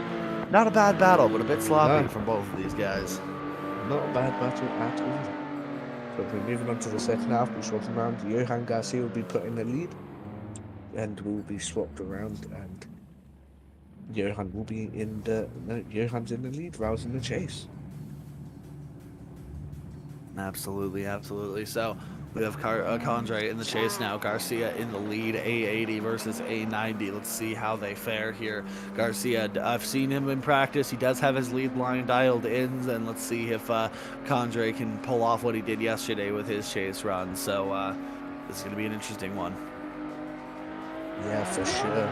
Here we go. Johan Garcia in the lead. Raul Kandre behind him. Garcia ready to send it in. A nice big angle flick here, looking really solid into the initiation, firing it up the wall. Look at that, coming into that outside zone. Could have been a little bit deeper, but Kandre all over the door of Garcia. Kandre looking really solid, but now coming up a bit shallow, making a bit of a correction, trying to get up onto Garcia's door. Garcia looking really solid in that lead position. Look at that, all over that outside clip through the Manji section. Nice tight and technical line here with Kandre getting all over the door. A couple of little corrections, just trying to keep it on the side of Johan Garcia's door. Beautiful job here. A nice transition. Line, a very solid lead line, but Kandre just all over the side of that A90 Supra. Pushing it up onto the back wheel of that A90. A beautiful battle here, I believe. I mean, hey, I'd say the advantage goes to Kandre on that one. I think he had a really solid chase run. That was very solid from Kandre there. And yeah, I think you might be right with that one. We'll have to wait for the judges to think and look at that run back. But yeah, I think, wow, it's just a very interesting battle here. Definitely an interesting one, and you can see with this side by side, you can see where they made their mistakes and such. Now we'll have to determine who was at fault for that contact in Raul's lead run, but the judges will be taking a look at that to see if it was Raul's fault or if it was Garcia's fault, and that could be the deciding factor of this battle. Yeah, and I think we may have a decision here. Alrighty, well, slide him left for Kandre, slide him right for Garcia. Let's see. That's 1, 2, and actually, it's not a unanimous decision, but 2 judges vote for Kandre, with only 1 going towards Garcia, meaning that Raul Kandre is going to be moving on to our top 16. Yeah, and Raul's going to be very happy with that. Sadly, Johan Garcia is going to be knocked out. Our next battle is going to be Connor Ashby versus James Addison. And they're going to be doing rings in the burnout box together, which is not very ideal. They really should limit the putting up to 1 person, but they have not listened. Once again. All right, Connor Aspel in the lead with Jason Addison in the chase position. That S14 going up against that 1M or E82 for those more BMW-ly inclined. BMW. Yeah. S14 being from Hardstyle Drift Team, and Addison being from Big Dirty Burnout, which I like the name of that team right there. That's more my thing. For sure, but here we go. Aspel in the lead, Addison in the chase. Here we go. Let's see how they do on their battle here. Aspel ready to send it in. A nice flick initiation from Aspel with Addison falling back just a little bit, but a big lunge trying to get up onto the door of Aspel, but just missing the mark, falling back a little bit as they go through the bank. Aspel carrying a lot of speed, getting into that outside clip 4. Look at that with Addison all over the side of that S14, but actually falling back here just a little bit with Aspel just throwing a really nice lead run, a beautiful lead run so far, a nice stylish one at that, with Addison just trying to gain the proximity but just can't seem to find the grip and the forward bite potential to get onto the side of that S14, but now manages to transition early and gets up onto it. But how are they going to do on the bank? He manages to find a bit of it, but Aspel just pulling away and finishing out the run stronger, both of these drivers. Yeah, it's very interesting battle from these two here. James Addison having a big gap between him and Aspel, and Aspel's car looks like it's gripped up today. And we'll see the second half here. If Aspel's car is gripped up, it's going to be on the door of James Addison. But Aspel could have some issues here with having too much grip behind Addison and could be too fast and end up in a collision. For sure, there's no use having a fast car if you can't stay behind a slow one, so we'll have to see how Aspel handles being behind Addison. Now, we know that Addison isn't necessarily slow in his lead. We know that Addison is a decently quick driver, but just couldn't keep up with that S14. But here we go, Addison ready for his lead run. A big initiation into that first outside clip, coming up the wall a little bit. Shaking, and he goes into the wall. Aspel's still pushing up his door. Aspel still tandeming with the rear corner of that car. Now they're going to finish the run here with Addison suffering a massive deficit from going into that wall all on his own, but Aspel all over the side of Addison's BMW here. Look at that. Aspel just pushing through the course, looking really solid, just hanging back a little bit, knowing he's got quite a big advantage here, but Addison looking pretty solid for the rest of the run. Again, a shadow of what could have been for this battle if Addison hadn't messed up that bank run, getting up into the outside zone. Oh, and he goes into the wall again. Man, that bank is very scary for some of these drivers, and unfortunately you just have to commit, and sometimes it's just not enough. And we saw that here with Addison going into the wall not once but twice in one run. So I don't think we have a decision here from the judges. Swipe him left for Connor Aspel, swipe him right for Jason Addison, and a unanimous decision.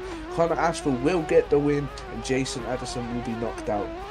So here we go, ladies and gentlemen, a very big battle coming up here. Alexandre Blott from Team ACDFR versus Darius Ostraka from Team Inter, both being two very insane drivers here.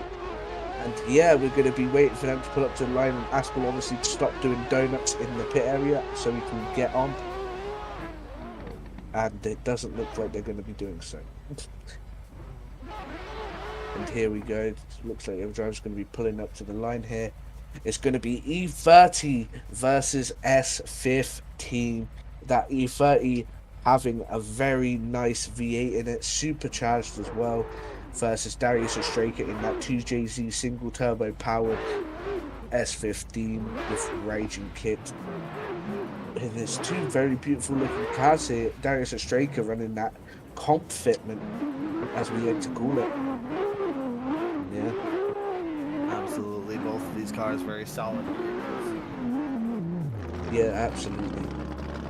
Absolutely. So we have Alexander Blott, Darius Ostraka, two very talented drivers. Ostraka, I believe, being a VDC driver himself. So this is going to be very interesting to see how they do that E30 and that S15. Both very intense cars, very solidly set up cars. Let's see how they go at it. All right, Blott versus Ostraka. Blott coming in for his initiation. Big flick into the first clip. Nicely done, Blott firing it up the wall. Some sparks, but Ostraka all over the door of that E30. Pushing him down the bank into outside clip 3. Look at this coming into the decel zone. Ostraka capitalizing, getting all over the door. Big transition on the door of that E30. Blott throwing down a really nice lead run for Ostraka to put it all over the side of that car. Look at that. Oh, look my at this. He's God. pushing him through the track. He's just pushing him. This on the transitions as well. Look at it on the door. This is just the definition of bullying here, ladies and gentlemen. He is just pushing this car through the track to see. Wow. Absolutely a phenomenal amount of talent being shown here, and I feel like it can only get better from here. So Blot now going to be in the chase position, and Austreka being in the lead. They're going to line it back up here. A very, very solid battle so far. So let's see if they can keep the momentum going on. Very good chase there from Darius Austreka.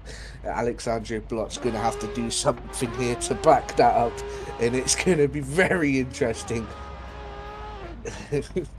Wow. Absolutely phenomenal runs so far. Austreka now in the lead, Blot in the chase. Yeah, and of course, these drivers beat Austreka being a VDC Pro driver, I think winning a couple of rounds and they're off. Here we go. Austreka in the lead, Blot in the chase now. Austreka on that S15 going for a big flick initiation. Nice stylish big angle flick, firing it up the wall. Blot not quite being as aggressive as Austreka was in his chase now, but Blot just trying to get onto the side of that S15 and manages to find a bit of proximity. He almost chokes himself out on that transition, almost doesn't manage to find it, and almost hits the side of Austreka's vehicle, but just manages to avoid it. Austreka throwing down a really nice lead run with Blot, just not being able to find that proximity and that rhythm to get into the side of that S15. That S15 looking so gripped up. It is so quick. Austreka on that clip coming into the second wall run. Let's see how they do. Austreka getting nice and deep up under the wall with Blot, reeling him in, pushing him now, but getting onto the door. Wow. Absolutely phenomenal second half of that battle, but I do think I know who it's gonna be leaning towards. I mean, come on now, we get to see this chase again with the side-by-side camera. Look at this. We have Austreka all over the door of Blot. Look at that. I mean, you can just see the difference between these two drivers. Like, it's just so intense. Austreka showing why he is a VDC Pro. And yeah, it's just amazing. I don't know if he's won a championship before, but he looks like he is a contender for it. Obviously, I think he's going to have a very good chance of winning today's event, but he will have to get through some monsters if he does win this battle. But Alexandre Blot could have pulled it through. We don't know yet, and it looks like they do have a decision. Swipe him left for Alexandre Blot, swipe him right for Darius Austreka, and it's a unanimous decision. Darius Austreka gets the win in that Haltech Esports Nissan S15, and it looks like Pierre Alexandre Blot is going to be knocked out, and he won't be making it into the top 16, sadly, of the ticket. Which is unfortunate. But we have our next battle coming up. We have Jason McCleary versus Owen Magner. A very solid matchup with both of these guys putting on a pretty good show yesterday in the top 64. We have Jason McCleary from Ascent and Owen Magner from Hardstyle. So this is going to be really interesting to see Jason McCleary in that A80 Supra. Quite popular pick for some reason for this competition series. But yeah, and then we have Owen Magner in his S15, getting ready to send it here, lining up, warming up their tires. Yeah, and them Supras obviously being very, very fast in the lead, and them S15s can keep up, so I'm excited to see what this battle will bring.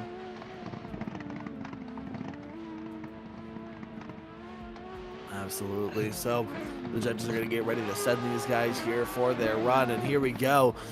McCleary in the lead position, and Magner in the chase position here. Magner getting aggressive on the chase position. Here we go. Look at that. A big initiation from McCleary, though, throwing quite a bit of angle, getting up to the outside zone. Just about coming up a bit shallow on it. Magner all over the door, but just falling back just a little bit at the end of that zone. But now, big transition here to getting onto the door of that Toyota Supra. McCleary throwing down a really nice lead run here. Let's see how he does. Magner just trying to mimic it the best he can, but McCleary trying to push it up through into that outside clip. Magner not seeming to find the proximity, just trying to get all over the door of that Supra, but he can't seem to find it with McCleary just throwing a really good lead run. Magner throwing a lunge, a last-ditch attempt to get up into the door, but he just doesn't seem to find it, unfortunately. But a solid first battle for sure. Very nice lead run there from Jason. Owen did miss this first clip on the bank, the second clip on the bank, which may give him a bit of a reduction, but yeah.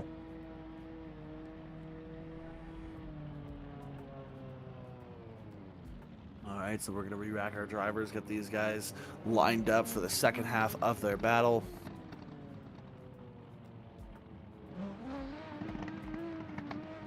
Alrighty, getting ready to send them here. The lights go on, the lights go off. They're lining up. And here we go. Alrighty, Owen Magner now in the lead position with McCleary in the chase position. Here we go, that S15 going to be going in for a big flick initiation. He knows he's probably at a bit of a disadvantage with McCleary Big all over dive. the side of him, going in for a big dive here, coming up into the outside zone. Look at Jason that, all over the McCleary, door, oh, pushing him through. McCleary throwing down a really good chase Oh, run here nice with Magner. chance. Oh, Putting down a tap. really good lead run. Oh, but a bit of a tap, throwing McCleary off. And it didn't seem to affect Magner too much, but Magner now throwing it out to the outside clip. Nicely done. A big transition now with McCleary Nice just lead. all over the door in that A80 Supra. I'm trying to push it up to the side of that S15. That S15, though, got a bit of grip here, now pulling away from the Supra just a little bit now. Coming into this outside clip. Let's see how they do up to the bank for their second time going up to the bank here. McCleary trying to get up on the door, and he does. He finds the proximity in a very solid way to finish out that battle. Absolutely crazy now, McCleary. Yeah. Man. Insane. But again, one hell of a performance. I feel like if I was a judge here, I'd be saying that McCleary's probably edging out Magner here. But I mean, hey, Magner put up one hell of a fight. Yeah, and honestly, it could go either way here. But we will see what the judges think here.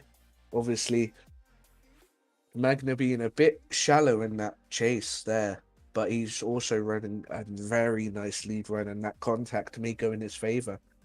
But we don't know yet. It looks like the judges are watching the replays for that contact in multiple different cameras. And yeah, we'll be waiting for the result.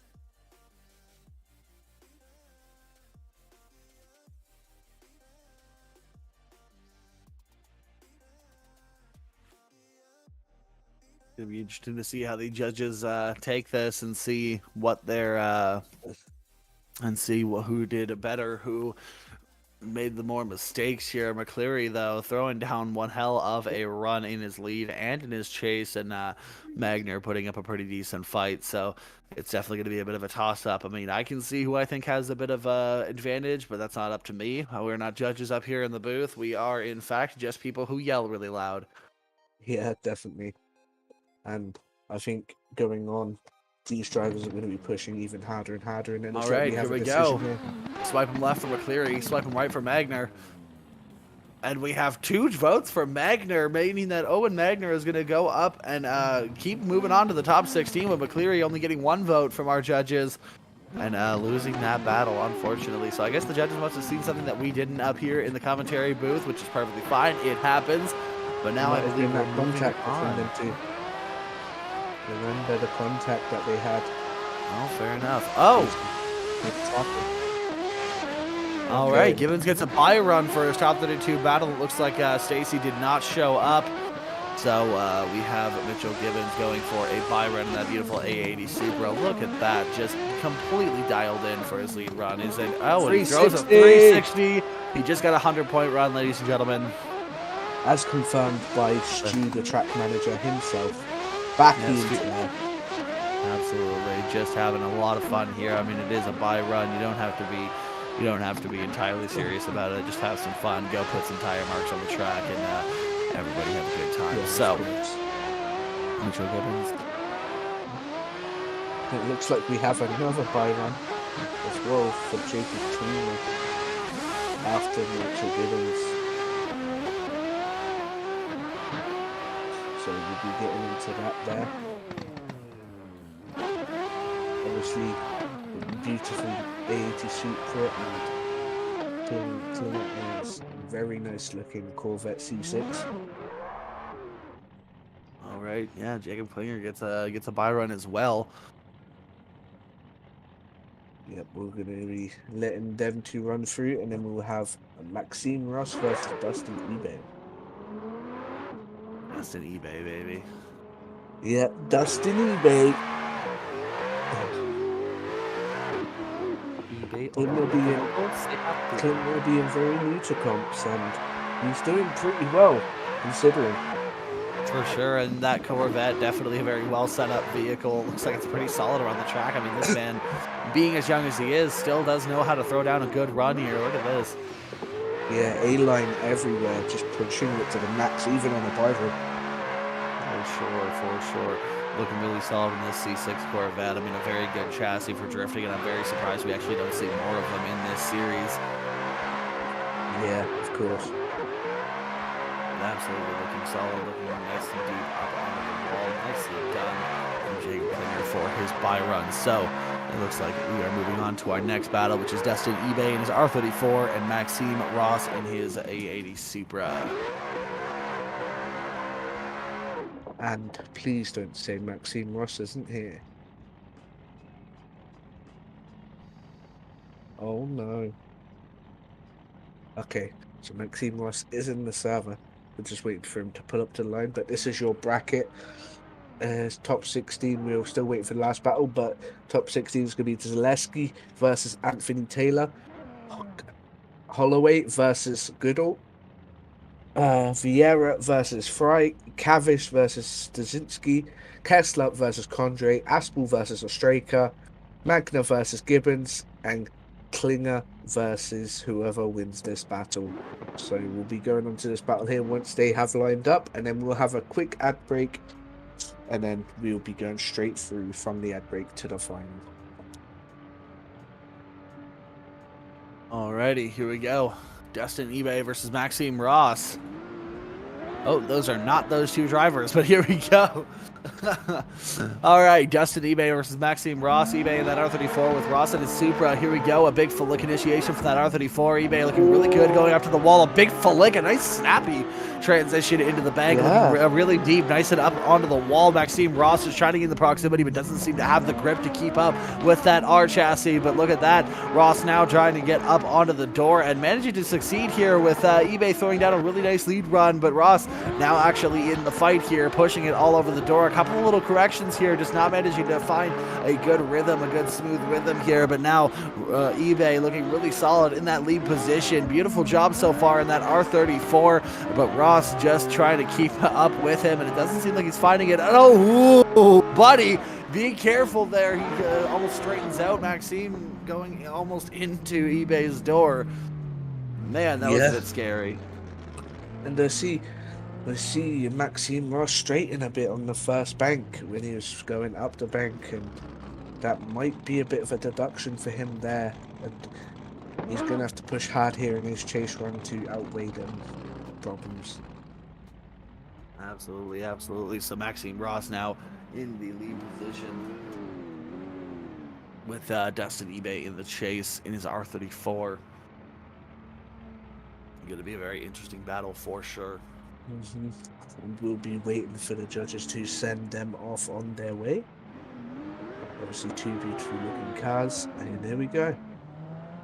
Here we go. Maxime Ross in the lead position now with Dustin eBay chasing him in that R34. Here we go, ready to flick it in. Beautiful job on that outside clip, and a very careful, cautious. And he's into the wall. Maxime Ross finds the wall and puts the car into it with eBay now just trying to follow what's left of this run. Ross now just trying to keep lead run together. You can see eBay just surging in. He does not need to be going this deep, but now getting a bit of contact into the door of Maxime Ross, finishing out this run now towards the latter half of the course. We have Maxime Ross now just trying to finish out his run, getting up to the second half of this bank. How will he do? Will he not go into it this time? Here's hope. And there we go. Dustin eBay all over the door of Ross, and I think I know which way this is going. Yeah, I think we all know which way this one's going, and yeah, we'll be waiting for the judges' decision, and then we'll be going into an ad break. But until then, we'll be seeing what the judges thought of that battle, and yeah. Say, Austin, how has your winter been so far? Obviously, Christmas being very close. What are you doing for Christmas? Well, for Christmas, it'll be the first time my family has gotten together and done a big gathering for Christmas. A lot of the times I just go back and forth between my two families, but this year we're going to get everybody together and do a nice big Christmas Eve and Christmas Day celebration. Going to go over Christmas Eve, hand out our gifts that we got everybody, and then for Christmas Day we're going to do our nice big dinner. I have rumors that my father's going to be bacon wrapping our turkey this year, so... Oh, that sounds amazing there. Sorry for And all what the about viewers you? who are now hungry. Well, last year didn't go so well at Christmas, but this year we're just going to be going to family, get the family together, have a nice dinner. Obviously, open presents of that, but let's not forget the purpose of Christmas, which is Jesus Christ. And yeah, we'll be just having a nice day and enjoying it. Yeah, Jesus Christ is definitely the entire purpose of Christmas. Yeah, He is the one definitely. and only. Yep. We've just started preaching on the live stream. Apologies. Trying to keep And let's try and keep that out of it. You have made people hungry now, Austin. Stomach in the rumbles. chat. There we go. Yeah, dude. We bacon wrap our turkey. Super delicious. And you best believe I'm bringing the eggnog and rum. Have you ever put I don't know if this is only a UK thing, but have you ever put sausages and wrapped them in bacon? Yeah, pigs in a blanket. Yeah, pigs in blankets. Okay, so it is a thing. Yeah, pigs in blankets are literally my favorite. And here we go. Time to stop talking about food and start biting down on some of these decisions here with Dustin eBay on the left and Maxime Ross on the right. And look at that. The judges decide that Dustin eBay will be moving on to our 16, will be our final driver of that top 16. And now a quick ad break while we get our drivers ready for the top 16.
escape, girl, tonight.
ready for the war. With a wig up, none of them boy they no bad.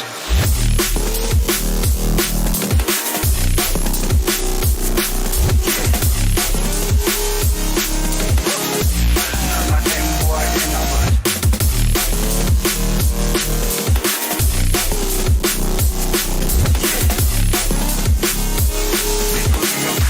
None of them boy they no bad. Bad man still forward to some archbishop. Them no bad. Who them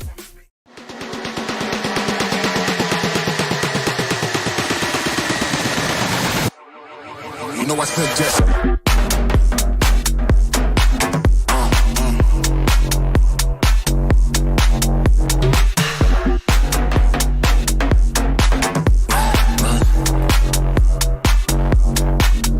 Suggest.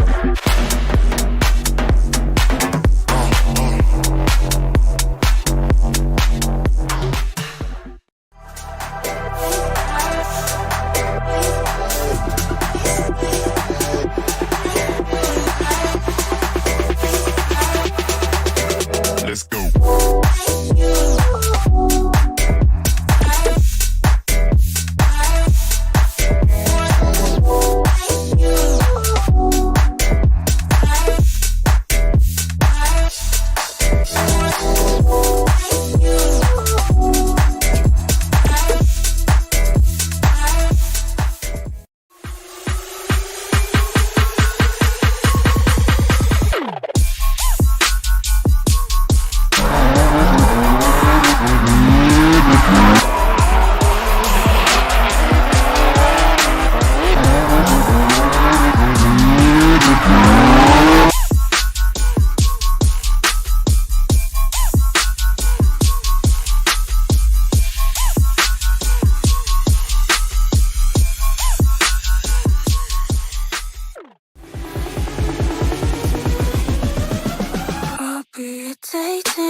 Alrighty, welcome back, ladies and gentlemen. We are now moving into our top 16. This is where it's going to start getting very, very interesting. We have some very solid drivers, some of our best and some of our even better. We have some crazy battles lined up for you, and our first one is going to be Adam Zalevski versus Anthony Taylor. Sorry about that. Adam Zalevski versus Anthony Taylor, a very insane battle coming up. Two crazy different Toyota builds, but two amazing ones nonetheless. So we have Adam Zalevski, Toyota GT86, coming straight from DMAC. Anthony Taylor in his Toyota Corolla from Team Excellence. Wow, these are some crazy builds here, and some really good looking cars on track too. That yellow and blue, it looks really nice together. Those two guys. Yeah, but for here sure. we go. I can't wait for this battle. Zalewski proving his point all day, but is Anthony Taylor going to put a stop to him? That's the big question. For sure, Anthony Taylor would love to play spoiler here and stop Zalewski's run up to the grade 8. Anthony would love to move up and get into that top 8 position. So let's see how these drivers do. Zalewski in the lead with Anthony Taylor following in the chase. So here we go. Our judge is about to set him here in just a moment. And here we go. They're off. Adam Zalevski in the lead position with Anthony Taylor in that chase position. Bumper to bumper up on the roll with a big flick in from Adam Zalevski. Anthony Taylor all over the door of. Oh, wow. Big lunge getting up onto the door of Adam Zalevski. Zalevski right up and nice and high on the door. On the wall of that bank here with Anthony Taylor in the chase position. Anthony all over the door of Adam Zalevski. Look at that. Transitions on point with Anthony Taylor all over the door of Adam Zalevski. Look at that. Zalevski nice and deep into these clips on this Manji section with Anthony Taylor all over the door of him, getting onto the side of that GT86, almost pushing him through this track, wheel to door. Oh, man. No, he keeps it going. He has to lunge in and gain some speed to get up onto the side of Adam Zalevski. He makes a big mistake, but he manages to get it, pushing him through the bank. Look at this, ladies and gentlemen, a beautiful way to start our top 16. What a run there from both of these drivers. Anthony Taylor making a bit of a mistake there over rotating, but he brought it back and he said, you know what? You're getting pushed. No kidding. Zalewski's going to push hard here. I can feel it.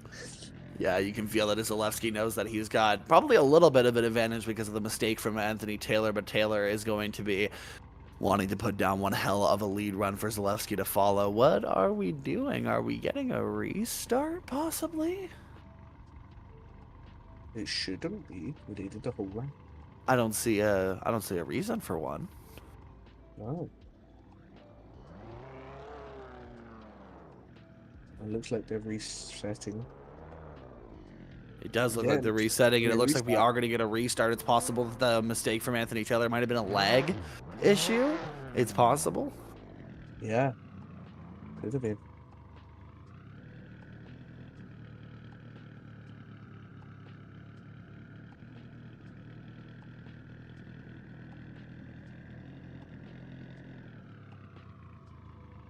Alrighty. Well, this is definitely going to be an interesting battle. Then we're going to have to see this once more. We're going to, technically, this is just the start then. Man, this is going to be very, very interesting. Alrighty, here we go. We're starting this off once more. We have Adam Zalevski in the lead, Anthony Taylor in the chase, and a couple of bumps on the bumper there on the run-up. You know, these guys are not happy about having a restart. Adam Zalevski looking really solid in that lead position, right up on the wall with Anthony Taylor all over the door, but he shut it down. Oh, they both shut it down. They might be calling a restart because of the contact on that run-up. Yeah, it looks like it. So here we go. We'll be starting again. We might get through the first battle today, ladies.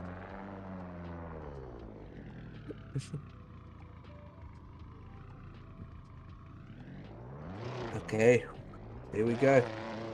Alrighty, here we go. We're trying this again. Adam Zalevski versus Anthony Taylor. Here we go. It's hard to hype this up any more than it already has been. So here we go. Adam Zalevski firing it in up that wall. Let's see how he does. Anthony Taylor getting up, trying to lunge up to the door, but doesn't quite find it. But now he's pushing him down the bank here with Adam Zalevski looking really solid in that lead position. Anthony Taylor just capitalizing on every little bit he can just to keep it on the door. Anthony Taylor all over the side of that GT86. Look at this. Corolla, Toyota versus Toyota. Look at this. All over the door. Zalevski in that lead position. Anthony Taylor all over the side of that car. That blue and yellow paint mixing together on those doors. I swear we have that Corolla looking really solid in that chase position. Pushing up. He's pushing him up the bank. He's pushing up the bank. Going up into the outside zone. Anthony almost going into the wall, but keeping it on the course. Wow. That was crazy. Absolutely crazy battle from these guys. Very solid start to our top 16. I mean, technically it wasn't the start, but it was the start. So now we're finally going to get him swapped up, and now Zalevski is going to be pushing really hard in the chase. You know that, and Anthony Taylor did not leave anything up to chance. He definitely put down a very, very solid chase. Maybe a couple of mistakes here and there, but definitely put on a great show. So our drivers lined up, and now the judges are going to be getting ready to send them once more. Here we go. The lights go on to green. Here we go. Anthony Taylor in the lead. Adam Zalevski in the chase. Taylor ready to flick it in. A nice initiation here so far. A big flick into that first outside zone with Adam Zalevski right on the bumper. Absolutely insane. He knows he can't leave anything up to chance. He's all over the door of Anthony Taylor getting on that clip onto that outside zone. Nicely done through that outside clip. Look at this. Anthony Taylor on the outside line. Oh, but there was contact from Adam Zalevski pushing Taylor wide. No! Taylor manages to keep it on that outside clip, looking pretty nice through here. Zalevski getting up on the side of Anthony Taylor. Taylor just trying to keep this run together, salvage what he can. Zalevski pushing, maybe a bit too hard now, but looking all great over the side of that Corolla. Look at this, the Corolla throwing down a really good lead run. Anthony Taylor, oh, more contact, and it puts Anthony into the wall and finishing out the run stronger. Both these guys, a very exciting first battle of our top 16. Yeah, we'll have to look at the replay here to see what happened there. Did Anthony Taylor slow down, or did Zalevski hit him? He's like coming too fast. So we'll look on the right side here. Nice transition on the door, coming round, and well, it looks like Anthony Taylor slows down a bit. Well, Anthony was on throttle when the contact happened, so I don't know. We'll just leave it to the judges. So for sure, the judges will have to be the ones that have to decide this. It's a very close battle, nonetheless, and I would not be angry at whichever way it goes, man. It's going to be a good deliberation there in the judges' room. There, they're going to be looking at this really, really closely, trying to figure out who did what and what transpires here. Yeah, for sure. And we're getting a replay of this chase run. Look at that initiation from Adam Zalevski. I mean, he definitely shows his real-life experience, knowing just how close he can get to that car on the initiation and keep that proximity on nice and strong. But here you go. You can see there's the contact there. Now, you guys can make your guesses in the comments who you think would have gotten that win up until we actually get our winner here. These judges definitely have a hard job on their hands with this one, for sure. Yeah. It looks like they're deeply reviewing this one.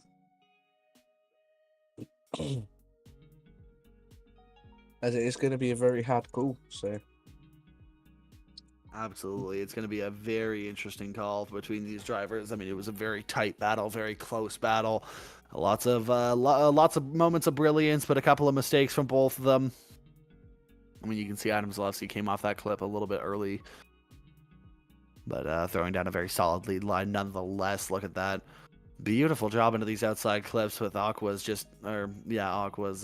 Taylor all over the side of that GT86, just mimicking everything he can, and you can see he learned from his mistakes of that run before the restart, and he keeps the proximity through those two clips and up onto the bank. He gets just nice and close, but has to back off just a little bit, and I can guarantee you he was probably wearing his brown pants getting close to the wall right there. Yeah, for sure.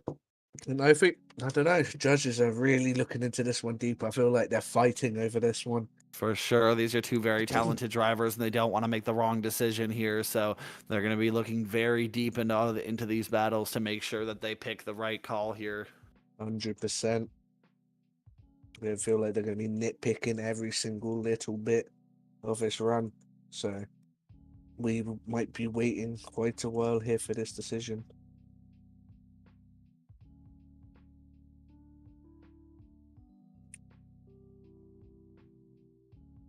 For sure. Adam Zalevski, man, just a very talented driver. I mean, he's a DMEC professional.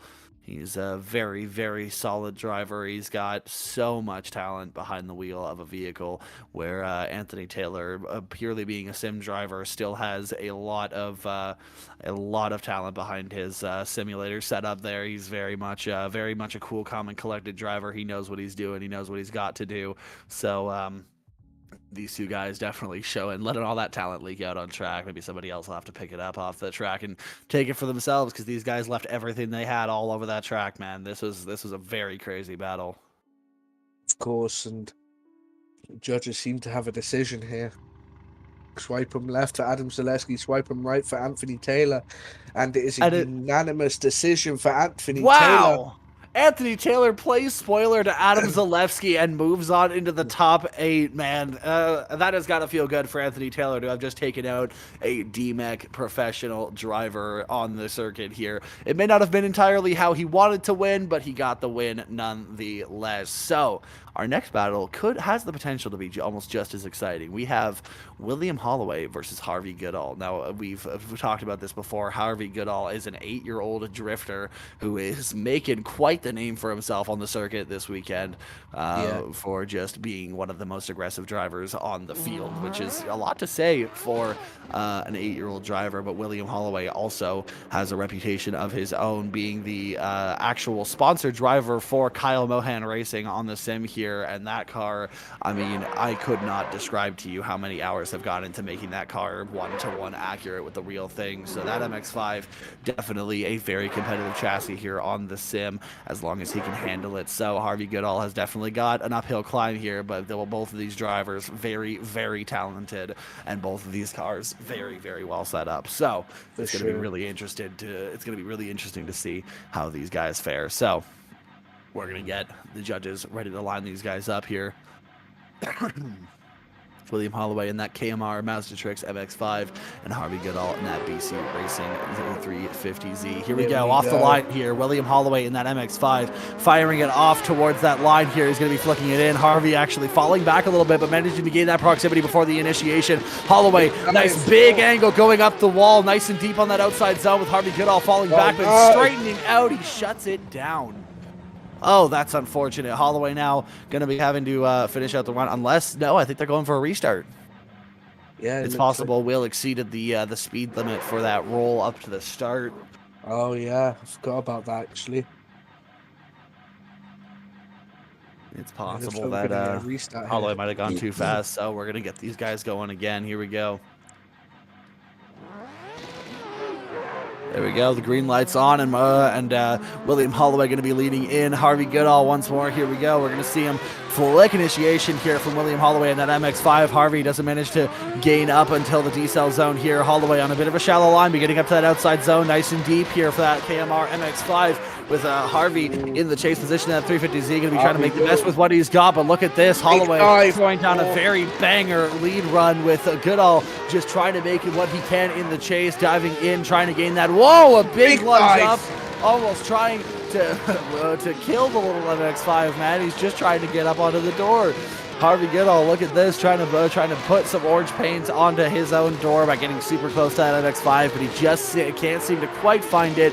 But now lunging up, trying to reel in that MX-5 now with Holloway running a very beautiful lead line. Very nice. Very solid battle. Nothing crazy about that battle, but very, very solid. Yeah, nothing crazy, to be honest. I don't know what the... Adam Zalevski's still just chilling there on the line for the burnout box. He just said, meh, might as well put it in park. He has his DMEC pass, so... Yeah, he has the DMEC pass. He can do whatever he wants. Yeah. Maybe we'll go swap him around. Right. Here we go. Harvey Goodall in the lead in that BC Racing 350Z with that Mazda Trix MX-5 of the William Holloway on the chase position. I don't know why I said the William Holloway. That sounded a bit more professional than it needed to be. My man out here. But yeah, no, this is going to be a really good battle. I mean, the first half of it went really well with Harvey putting in a pretty solid chase, but nothing entirely crazy. With Holloway putting down a crazy, not a crazy, but like a really good lead run. I'd say it was pretty good. And yeah, we'll be waiting here. Looks like they're talking about something here. So it's possible. It's possible. Discussing something before they get the second half underway. Because. You realize you see the chat hyped for Harvey.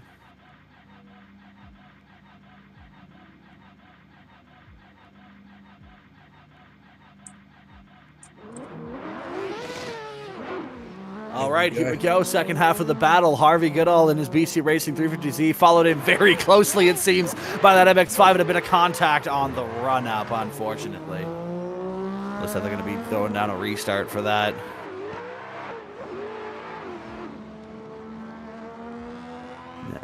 So they're going to be throwing out a restart for that one. That MX-5 got a little bit too aggressive in the chase here. So they're going to be sending it once more. Zalevski still there, using that DMEC pass to its fullest. Just chill it on track. All right, but here we go. Ready to send it here. Harvey Goodall in the lead position. William Holloway in the chase position. MX-5 versus 350Z, a very interesting matchup here. All right. The lights go on. The lights go green. Getting ready to send it here.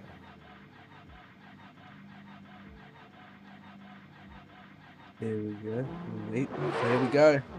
All right, here we go. Harvey Goodall in the lead position. Holloway in the chase position. He's going to want to stay nice and close to Mr. Harvey Goodall. But here we go. A big initiation from Harvey Goodall with William Holloway right closely in tow, ready to send it up. Oh, and Harvey understeers and goes up into the wall. Holloway tries to pull out, but a little bit of contact there from him. Holloway going to be just trying to finish out the run now with Harvey Goodall in that lead position. Now Holloway going to be trying to gain that proximity and get up into the chase position. Try and salvage what's left of this run here, but Goodall throwing down a pretty good lead run. The shadow of what this run definitely could have been. For sure. It's going to be a bit sad to see Harvey Goodall go out this early, but he did his best for his first ever competition. They didn't really expect much, and he won 2 battles, which is amazing for an 8-year-old kid. That's just on the sim. Absolutely. Top 16 is not a bad place to go out, especially considering we have a top 64 as well. So yes, winning 2 battles, making his way into the top 16, but unfortunately it looks like with the judges confirming it, Goodall is going to be leaving us in the top 16 with Holloway moving on to the top 8. So that is unfortunate, but it happens. It's racing and things go wrong. So beautiful job, gentlemen. Now we move on to Nathan Vieira and Jordan Fry. Yeah, this could be a very interesting battle. This is.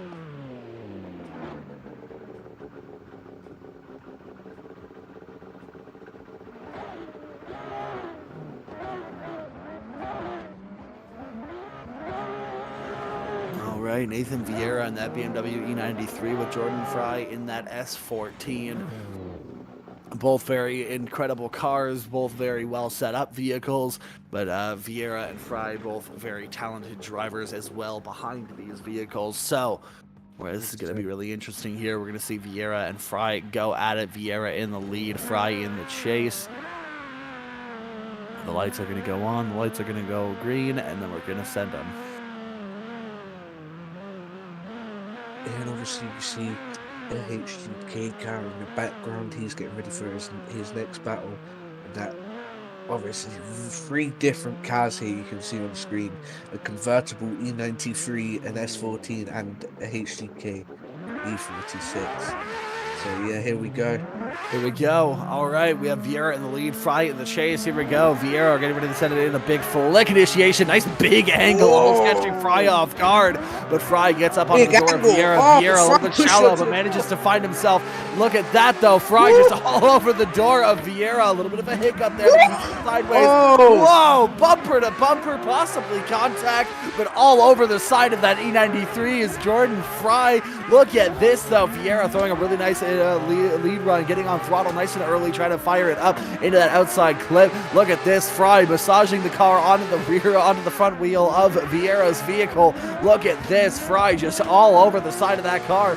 The Team Excellence really showing up and showing out here. Some of their drivers doing a really good job up here, but with Vieira throwing down a really good lead run, how could you not have a good chase? I mean, that was a phenomenal run.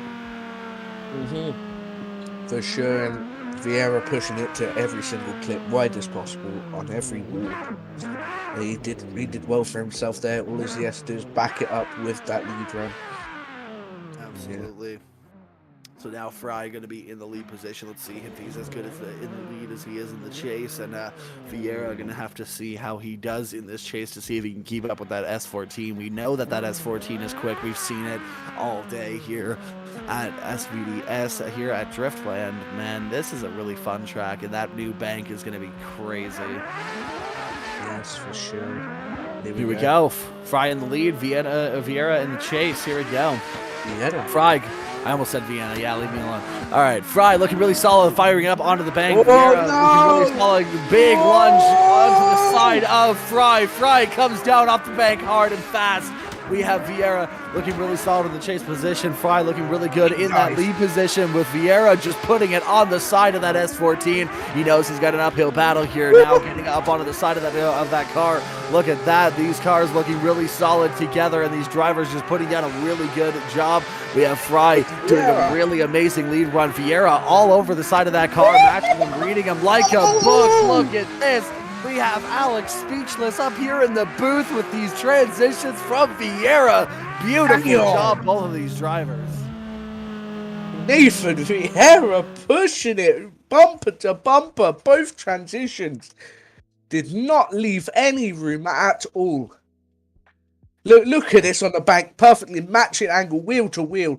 Gets a bit of a gap for the transition, bumper on the transition, leaves a bit of a gap so he can dive in again, and then just pushes Jordan Fry. But Jordan Fry pushing Vieira around there as well, as you can see. But look at the transitions here from both drivers. They're just pushing hard as possible, both door to door around this track right here. But Nathan Vieira taking the spotlight away from Jordan Fry here, absolutely dooring him through this section of the track. Unfortunately, we do see a little bit of a hiccup from Vieira, possibly straightening between that transition before the bank there, but it's definitely going to be a very close call here with some mistakes too. If you really look at the replay on Vieira's lead, it looks like Jordan did get into the back end of Vieira a little bit on the one transition, but was that because Vieira was slowing down too early? It looks like it might have been. We're not entirely sure. The judge is probably looking at replays and seeing who takes the win here. It's going to be a very close call for sure. I do not envy their job. Yeah, for sure. I think it's going to be a really hard uphill battle for these drivers. So, yeah, I don't blame them for being a bit stressed.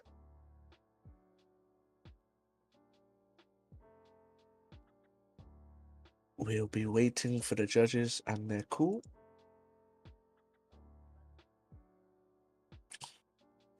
Seems that they do have replays up in the judging area, so they're currently looking at replays, seeing what happened, what they can look at.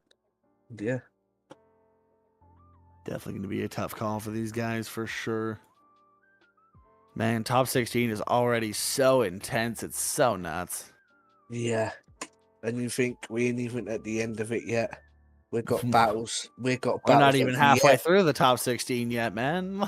Yeah, we've got Cavish versus Studzinski, Kessler versus Kandre, Ashby versus Ostraker, which that's gonna be absolutely insane.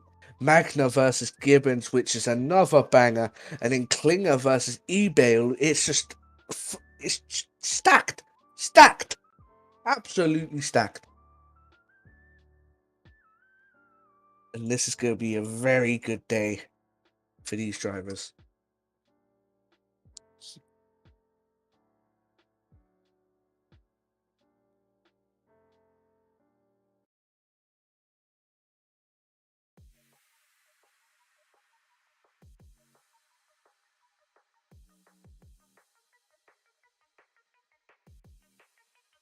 Definitely going to be an interesting call here. It looks like the judges are still looking through and trying to figure out who they think is at fault for some of these mistakes.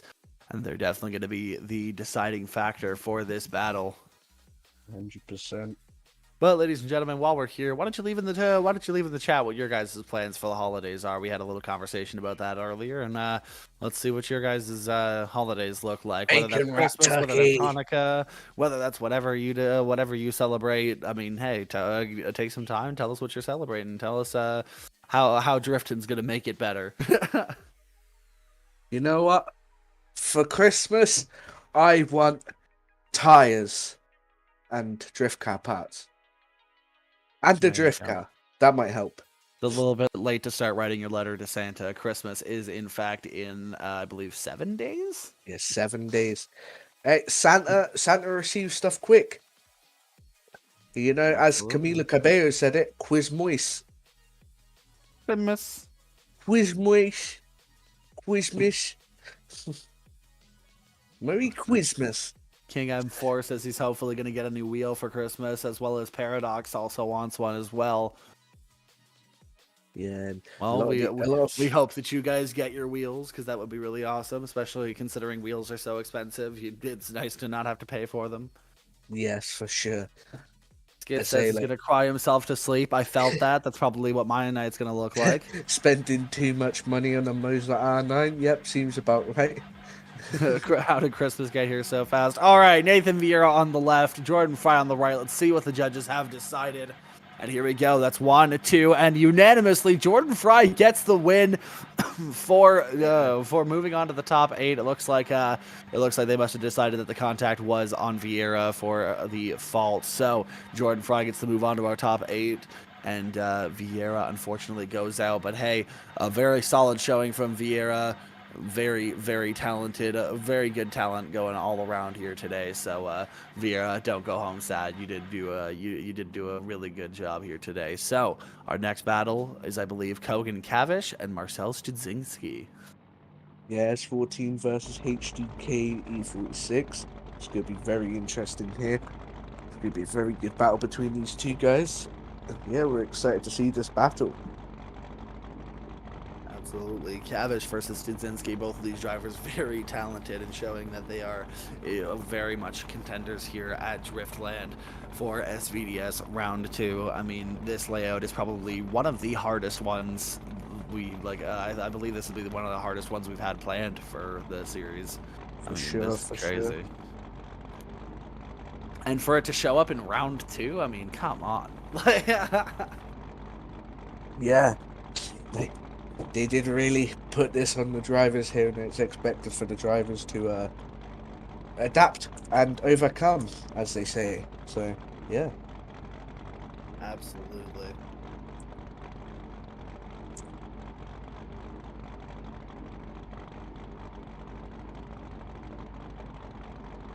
All right, but you can see now we have our first battle slotted in for that top 8. We have Anthony Taylor having won against Adam Zalevski, and Holloway taking the win over Mr.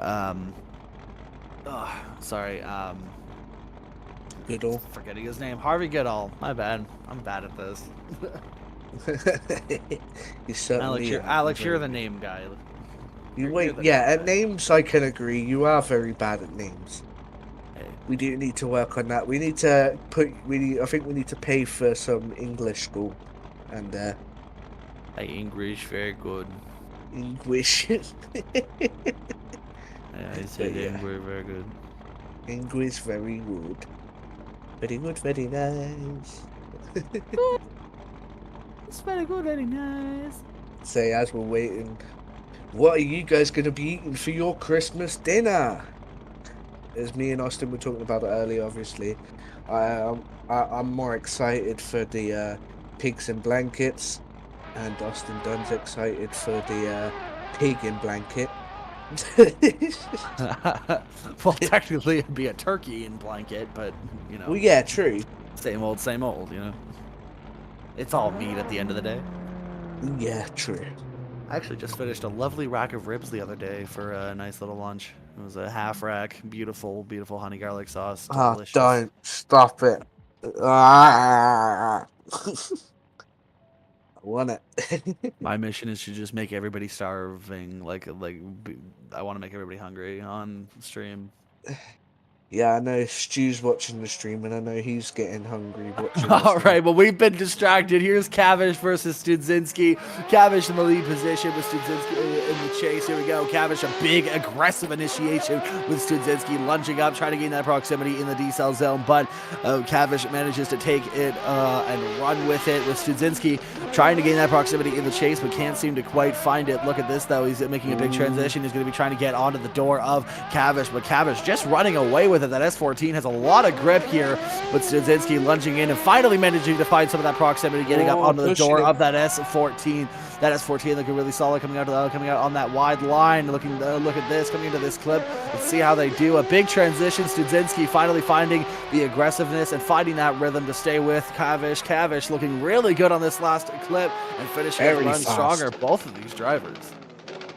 Yeah, very fast drivers. You can see doing like nearly 100 miles an hour on that bank, which is insane. Like, you are entering at some speed into that bank there. And yeah, you definitely need the balls for it. Which some drivers don't have. Absolutely. All right, second half of the battle, Studzinski and Cavish. Studzinski in that E46 with Cavish in that S14. Here we go, a big flick initiation from Studzinski. He's going to be going in nice and deep on that clip, coming out to the outside zone. Oh, and there's contact between drivers. No! Through the decel zone, Cavish hits the back end of Studzinski, throws Studzinski up on a really wide line, and ends up going into the wall, unfortunately.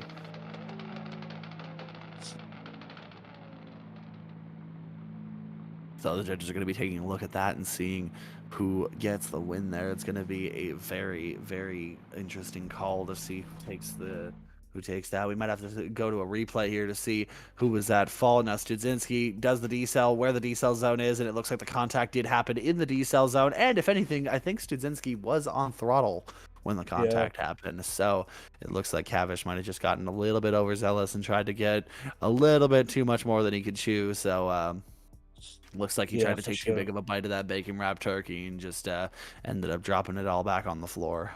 Yeah, back to food talk. I remember last year, I think once I went out for a meal in the Christmas period, and I had this 8-ounce pulled pork burger. So it's 8-ounce burger with pulled pork and melted liquid cheese. And that sounds like a Philly cheesesteak almost. Yeah, but it was pork, so it can't be. Yeah, fair enough. So like, yeah, it's just amazing. Man, I'm actually a big sucker for pulled pork as well. Pulled pork is you know what? Just pulled pork should be Christmas food, right? Yeah, even as like a garnish, you know, like put your pulled pork, like pulled pork, get like a little bowl of it to put on your mashed potatoes. Oh man, that would be delicious. Oh, and the barbecue sauce. Oh man, sticky. Oh, we actually have a place up here actually called the New York Fries. It's a chain that is commonly found in like our mall food courts. But one of the things is that they're like ultra customizable poutines. Oh, okay. So you can like I had a poutine once that was fries, obviously your gravy and your cheese curds, but I also put a bit of pulled pork on it. Oh yeah. Mix that all in there, delicious, absolutely amazing. It adds that meaty flavor to the poutine, and it makes it really taste good. Yeah, but yeah, I think, to be honest, the only thing we can relate on here is food, so that's why we're talking about food so much. There we go. There you go. Because if people didn't know, my name's Fat Mike Walton, so yeah, we know hey, where man, that you're probably lighter than I am. No. Oh. But yeah, here we go. I think maybe the judges have a decision. And here we go. Swipe him left for Cavish. Swipe him white for white. Swipe him right for Studzinski. Oh, and they go with Cavish. Wow. Okay, so they must have seen something that we didn't. But Cavish getting the win and gets to move on to the top 8. And I believe that'll do it for the first half of top 16. I'm excited for this battle here. I believe we get to load in everybody at once. So we do have Chris Kessler versus Raul Kandre. Raul Kandre coming up from his battle against Johan Garcia and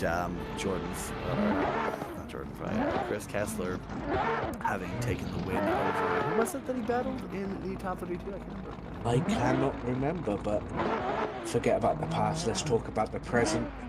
Obviously, Chris Kessler being the robot right now of this competition, and Raul Kandre being the newcomer for this round. So let's see what he can do against the robot, Chris Kessler.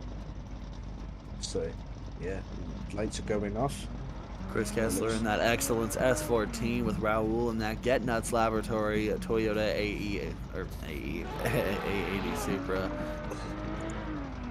Yeah, and I'm pretty excited for this, I'm not gonna lie. Because Raul is the underdog here, I do want Raul to push really hard and do the best that he can, and maybe even win. Because it would be really cool to see that happen. Absolutely, everybody loves an underdog story, but Chris Kessler, we know, is a very formidable opponent, so seeing Raul take him down would be very interesting to watch. But here we go, Chris Ooh, big Kessler, a beautiful transition. initiation, but Raul all over the back bumper of Chris Kessler. Look at that beautiful jump. Oh, and there's contact. It looks like Chris Kessler to shut it down. Wow, and a very dangerous place to do so at that. That is where they are moving their fastest, coming down off the bank.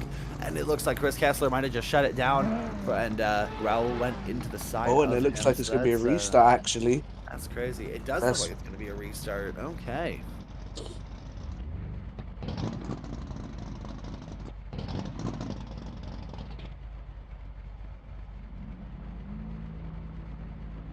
All right, well, we're going to get him sent here again with Chris Kessler and Raul Kandre. Here we go, ready to take off. That Excellence S14 going up against that Get Nuts Toyota A80 Supra. I almost said AE again.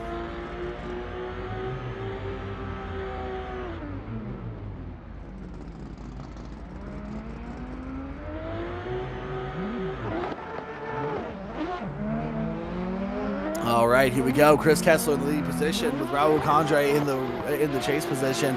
Kessler throwing a really big initiation, looking really solid with Kandre lunging up, trying to get up onto the side of that S14. That S14 looking nice and deep into the outside zone, now powering down the bank as they should with Kandre all over the side of that S14. Look at those transitions, matching him almost perfectly. Wow. Kessler throwing down one really good lead one with Kandre all over the back of that S14. Look at that, pushing into the door of him. Look at this, Kandre showing that now this might be the very first round he's competed in. He deserves to be here. Oh my God! Kandre the Giant Slayer, man. This is crazy. He's getting all over the side of Chris Kessler, throwing down one hell of a chase run. I think for the first time all event, Kessler has one hell of an uphill fight. Oh my God, we've just witnessed. That is amazing.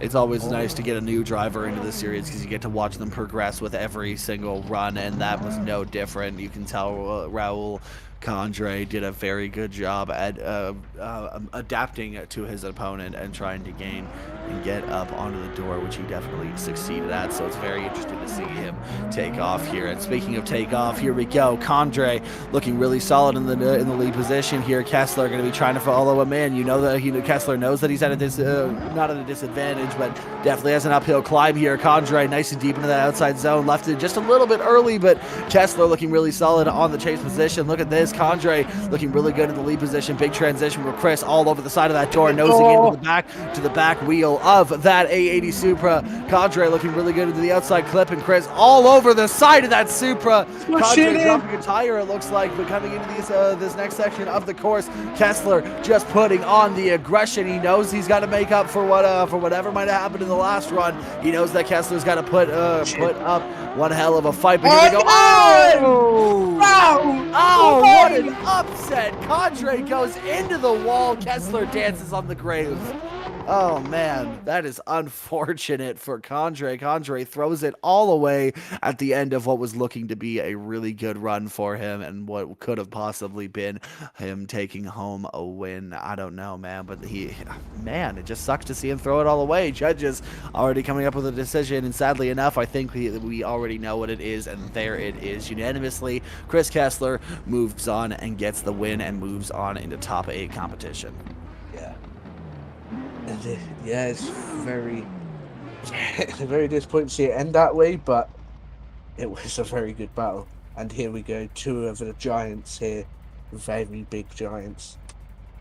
Aspel versus Ostraka. This is going to be amazing. Absolutely. We have Aspel from Hardstyle Drift Team and Ostraka from Urda Motorsports. Or Urda Esports, my bad. I don't know where I found Motorsports in that when I was reading that, but I mean, hey, mild dyslexia, we're good. Yeah. Connor Aspel, Darius Ostraka, both in S chassis. I think I'm not going to say this is the first time, but like this is like the first time in a little while we've had an actual S chassis versus S chassis fight. We've seen S chassis, but they've been up against other things. It's just come in my ear that Aspel has called a full 5-minute timeout, so it'll move on to the next battle. Which is Owen Magner versus Mitchell Gibbons. Yep, Magner versus Mitchell Gibbons. Yeah.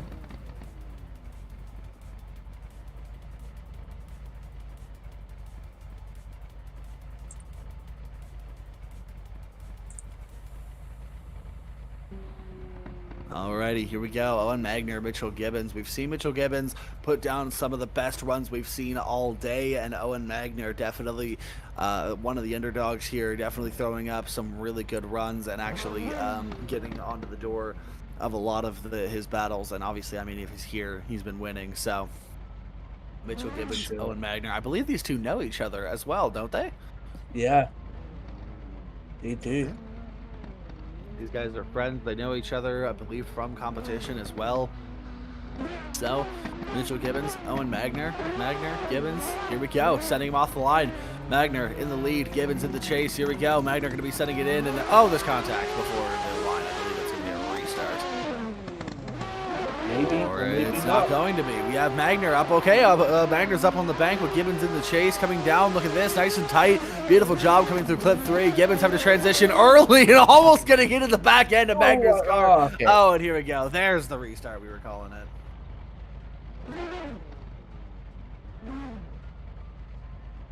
Wow, synchronized swimming here with that backup off the line.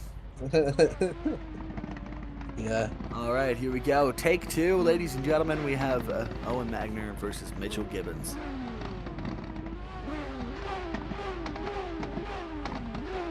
Alrighty, here we go. Magner, Gibbons, off the line. Here we go.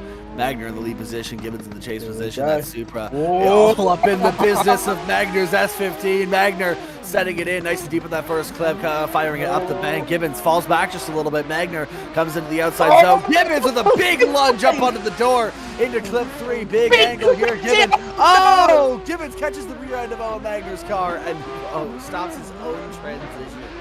That is unfortunate.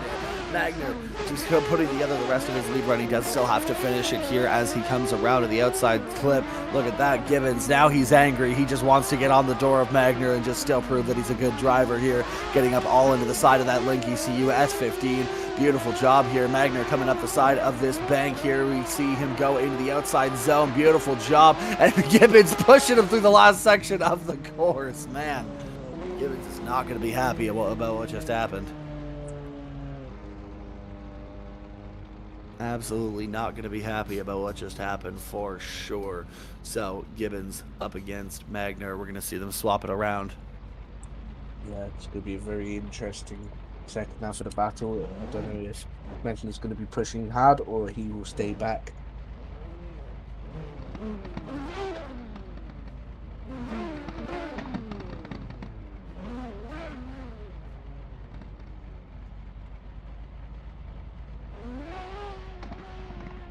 Alrighty, we're going to get ready to set up for their second run. I love how the drivers have just decided to start starting farther and farther back instead of actually at the chicane, but here we go. And now we send it. Mitchell Gibbons in the lead position. He's going to have to make up for that big mistake he did. And Magner just going to be trying to put on a pretty consistent and pretty solid chase run. Here we go. Gibbons with a big flick initiation. You can see that he's mad. He's got a lot of angle. He's sending it up the wall. Look at that. Beautiful job on that wall run. Magner just barely keeping it in drift, trying to keep it onto the side of that Supra, but just not quite finding that proximity. Mitchell Gibbons trying to stay on that good lead line. He's just sending it around this course. Look at that. Beautiful job on that outside clip and a big transition into that one. Magner just trying to find the proximity. He just can't seem to find the rhythm. Try and get on time with Mr. Gibbons here. Gibbons looking really solid right around the right around that outside line, getting into this clip. Let's see how he does.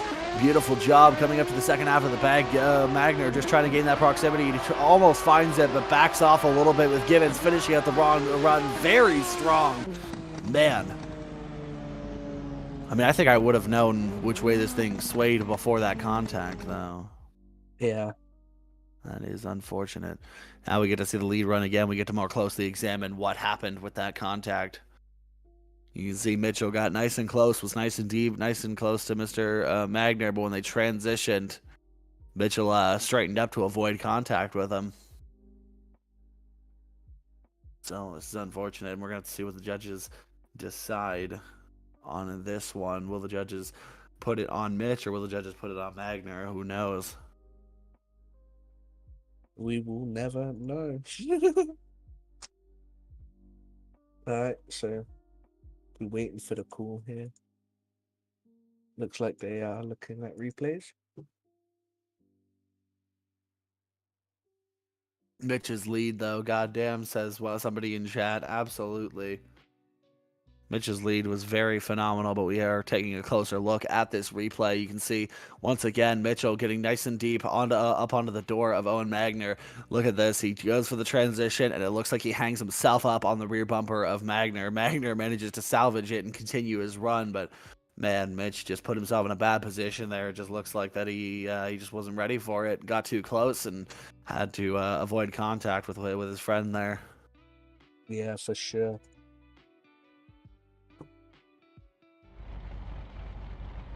All right, the judges have come up with a decision. We'll see how this goes here. Will it go Owen Magner or will it go Mitchell Gibbons? That's 1, 2, and 3. Magner moves on to the top 8, and unfortunately, playing spoiler to Mr. Gibbons, who seems to have taken himself out, unfortunately. But hey, don't sweat it. Gibbons made it to the top 16, and that's a pretty good performance here. So Magner getting to move on to that top 8 position.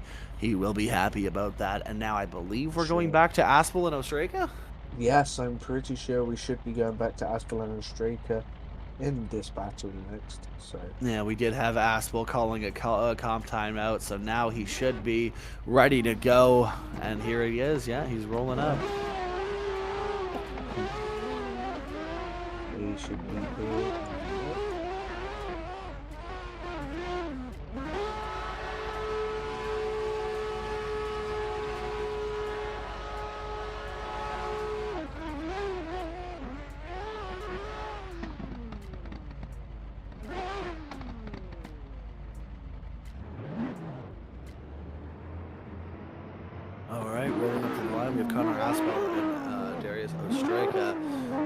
Man, this is going to be a really insane battle. We know Aspel and Ostrega are both very talented drivers for sure. Yeah, definitely. Both drivers being some of the king of this.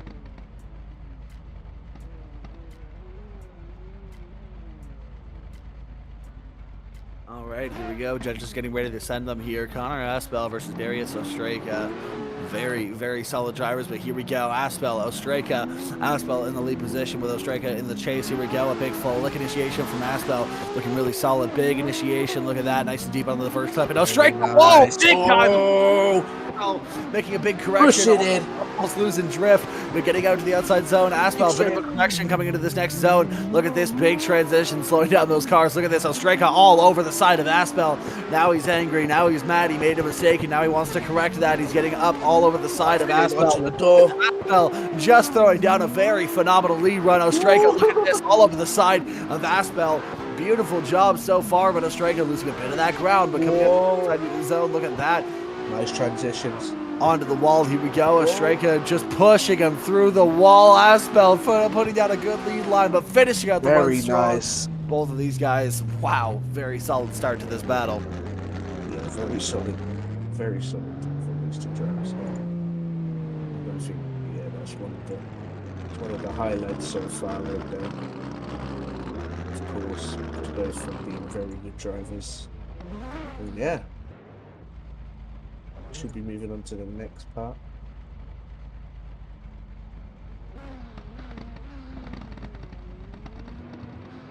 Right, here we go. Ostrega in the lead, Aspel in the chase. Here we go. Ostrega in that S15, Aspel in his S14. Here we go. Ready to send it. Big initiation from Ostrega. Aspel going to be all over the side of the door, trying to go up, playing it safe. And he straightens up, goes into the wall. Ostrega in that lead position, going to have to finish out his run. And we can't really see if he's finishing out his run. There he is. You can see him still driving. And here we go. Now we're switched over to Ostrega, finishing out his run, getting onto these clips. Nicely done. A good lead run from Mr. Ostrega here. All he's going to do is finish this run. He has the pressure off of his back now. Look at that, very clean. You're watching a master at work right now. This man is a very solid driver, very professional, very good driver.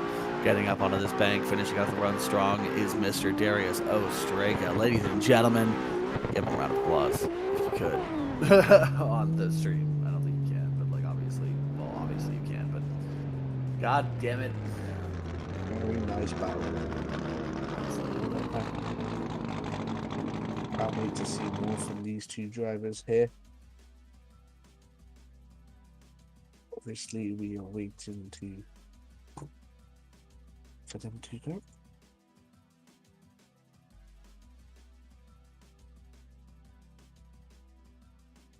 Yeah, as you can see, Aspel made a massive mistake and wasn't able to keep that drift going. He decided to shut it down after the mistakes that he made there. Ostrega managed to finish out his run.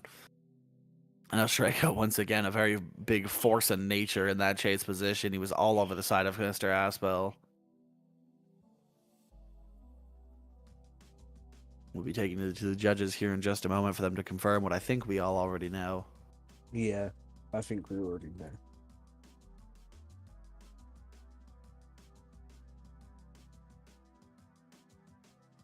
Judges are looking into this one deeply.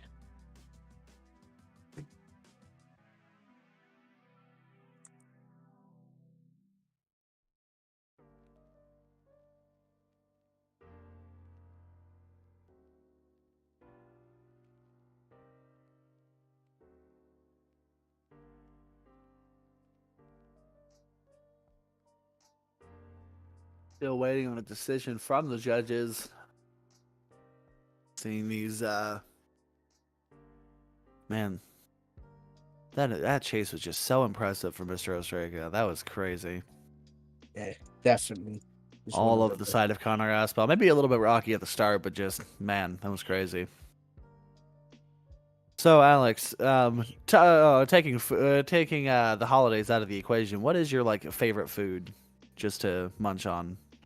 Like, what is your what would you go and choose? That's a hard one. That is a hard one. There's so many things. Like if it was just there, and you wanted it to be there.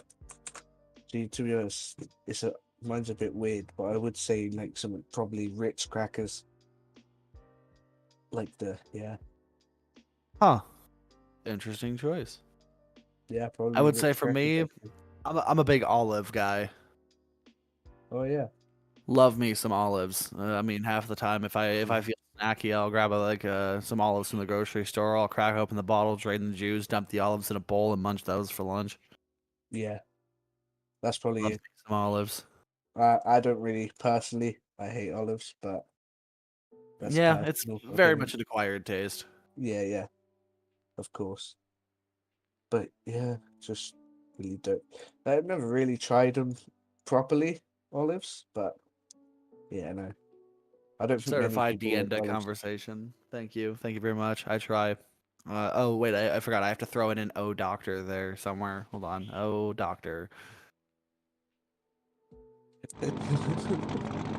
All right, taking it to the judges here. Let's see who they've decided is at fault. I mean, obviously, I think we already know. That's 1, 2, 3, confirming what we thought was going to happen. Darius Ostrega moving on to the top 8, and unfortunately, Connor Aspel taking a bow out of competition in the top 16. Yeah, which is a sad thing to see, but all good things come to an end. So hopefully we see him play on the next I believe up next we have Jacob Klinger in his Corvette versus Dustin eBay in that R34. Yeah, Dustin eBay, obviously being our eBay supply. But yeah, we'll be waiting for this battle here. Holloway called me Olive Dunn. Olive Dunn. That's my new name. Hello, everybody. My name is Olive Dunn. I'm your commentator for this evening. Yeah. Also appreciate Austin Diunda from Anthony Taylor. Austin Diunda. Yep. Yeah. Instead of "oh doctor," I'll say like "holy physician." Holy lead position. Alrighty, here we go. Jacob Klinger in the lead position with Justin eBay in the chase position. Here we go. Jacob Klinger, a very talented driver, and we've seen eBay make a name for himself here today. Klinger throwing it up very deep in that outside zone, getting up into that, coming up just a little bit shallow actually, but with eBay just trying to manage what is going on in front of him, getting that proximity here. Look at this. Klinger looking really solid on that Corvette, just firing it around the course here with eBay very tight in tow, getting up onto the door of that Corvette. Look at that. That R34 has a lot more grip than I thought it did here, with Klinger looking really good in that lead position with that R34 just all over the door, painting that blue car yellow. Look at this. Beautiful job so far. Whoa, physician. Look at this. Man, this is crazy. Oh, big contact though. Look at Klinger just taking it in his stride and finishing out the run strong. Beautiful job for both of these drivers. I don't know what's going to happen here. Obviously, both drivers done a decent run, but there's also things that could be different. For sure, for sure. All right, Dustin eBay in the lead position with Jacob Klinger in the chase.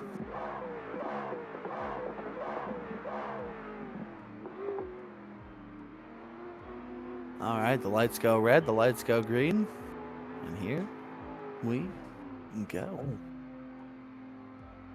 Anytime now. Dun, dun, dun, dun, Boom, boom, boom, boom, boom, ba-da-da-da-da.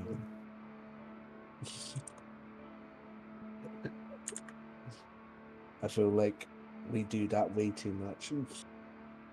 All right. Well, what are your thoughts on horseradish? Disgusting. That's what I figured. Not a lot of people like horseradish. I don't like it either. I just figured it was the most fun food to have a conversation about. Yep.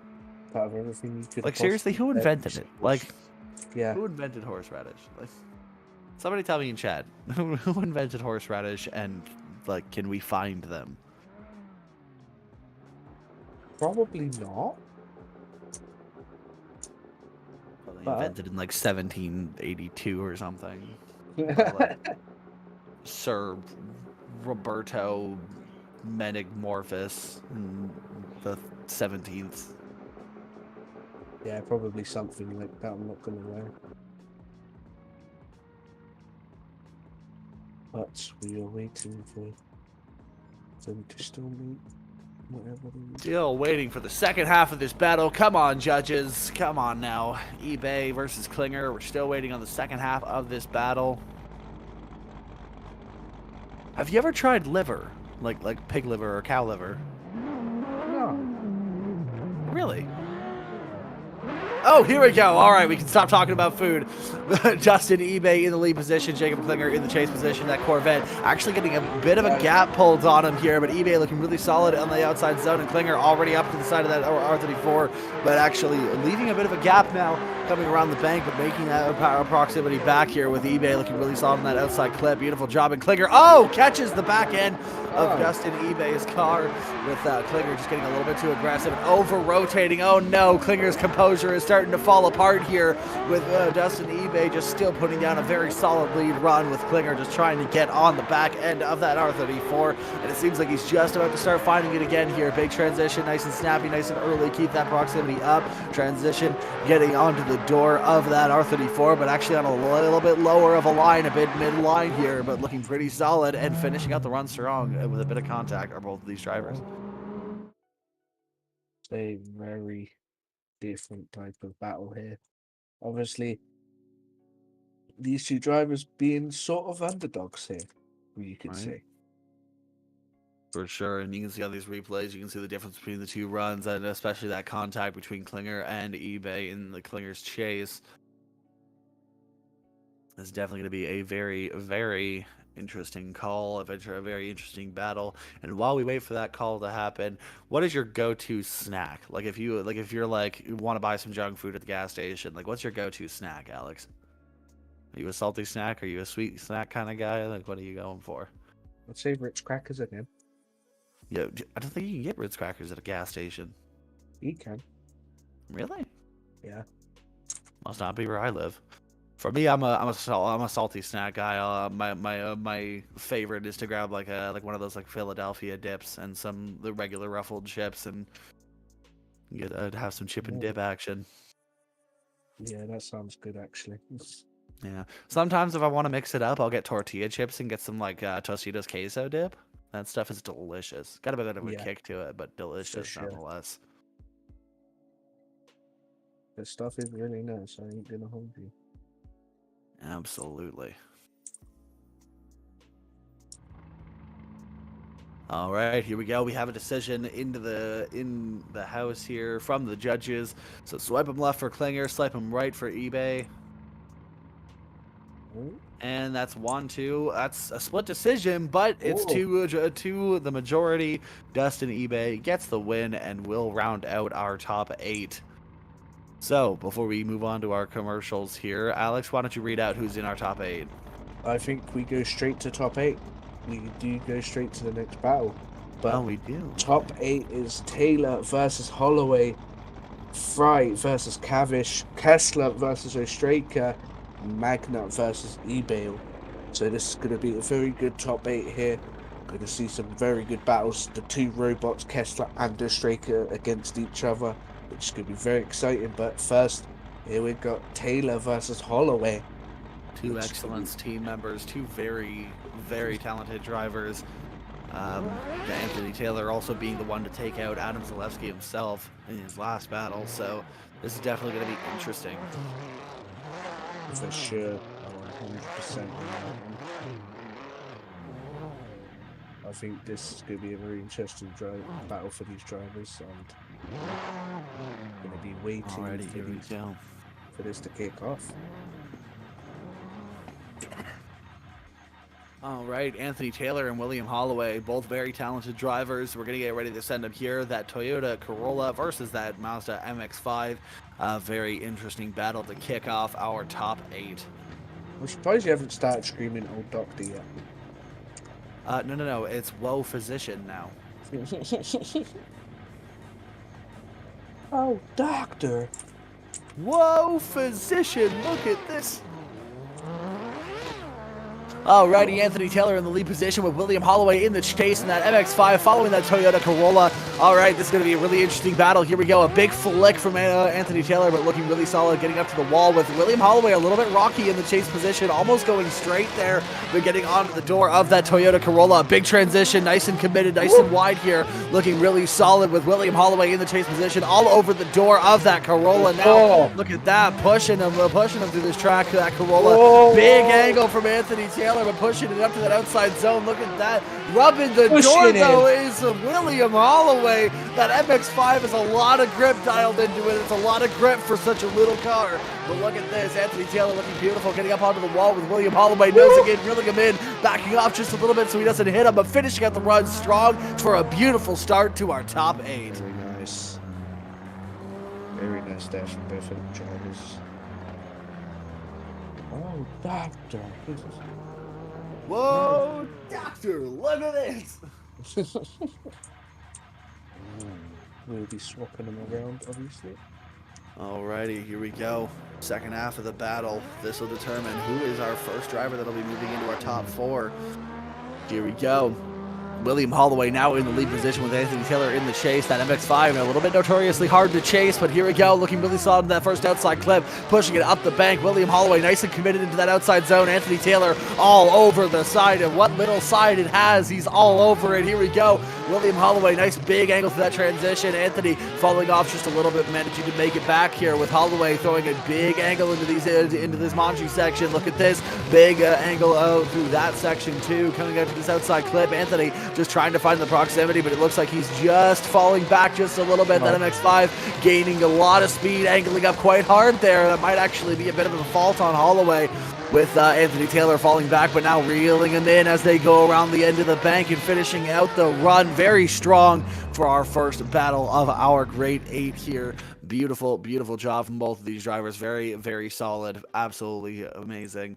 You can see there was a lot of trade-off here. Holloway was a little bit rocky on the bank, whereas Anthony was a lot more cool, calm, composed, and collected here. Whereas William Holloway had a very good lead run as well as Anthony Taylor, but I'd say Will was possibly a little bit more solid in that lead position. But Anthony had a very clean chase here, but not quite as close as Holloway. Holloway was pushing Taylor through the entire track, so we'll have to see what the judges think about that one. It's going to be a very close call, very interesting call, Yeah, absolutely. definitely. It's going to be a very interesting call. See what the judges do really think about that. Because, these judges are trying their hardest to get good calls, and it does get really hard here for them.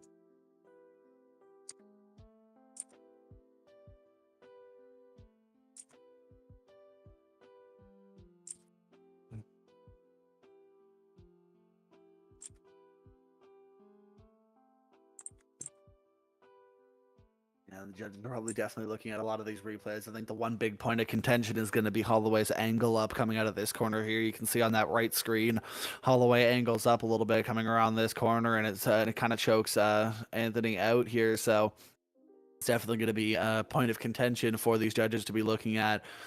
Because if that didn't happen, would Anthony have fallen back as hard as he did, or was that to the fault of William Holloway? So this is going to be a very interesting call for these guys, for sure. Of course, and it always is going to be an uphill battle here for both of these drivers. And yeah, it's just getting the most. It's just that little choke up there could have really been avoided. Absolutely, absolutely. But while we're waiting here, Alex, if with your Ritz crackers, if you got a drink to go with it, what's your go-to? Or what do you go for drinks to go with it? That's a good question. I don't know. For me, it kind of depends on like what I'm going for. Like if I want to stay up all night, I'll grab some Monster Energies and I'll go and slam back a couple of those. But I mean, if I'm just looking for something tasty, I'll get like a Gatorade or a pop or something. Love me some Mountain Dew. I'm Canadian, but I'm American in that way. To be honest, Mountain Dew. I do like Mountain Dew. Absolutely, absolutely. To you on that one. Mountain Dew, very nice drink to eat. For sure, but I wouldn't have it all the time though, because it does get a little bit sugary after a while. You can just kind of tell that it is not good for you at all. Yes, for sure, definitely. Absolutely. But if anybody's planning on a movie night and doing some snacks this Christmas season, why don't you leave in the chat what you guys would go for your go-to set of snacks for a nice little Christmas movie night. Leave in the chat what you guys would like to munch on for a nice little family get-together. But while you put your answers in, we're going to see who takes the win here. Will it be Anthony Taylor in his Corolla, or will it be William Holloway in the MX-5? We have 1 vote for OMT, 1 vote, and 2 votes. William Holloway will be getting the win and being our first driver in the Final Four. William Holloway in that KMR Mazda Trix MX-5 doing really well here so far. Anthony Taylor gets knocked out in the top 8, but a very solid performance in that Corolla, especially considering this is the first event he's driven in that Corolla. So this will be very interesting now. So yeah, Holloway moves on to the top 4, and Taylor gets taken out, unfortunately. But next, I believe, is Jordan Fry versus Kogan Cavish. Yep, and it is for sure.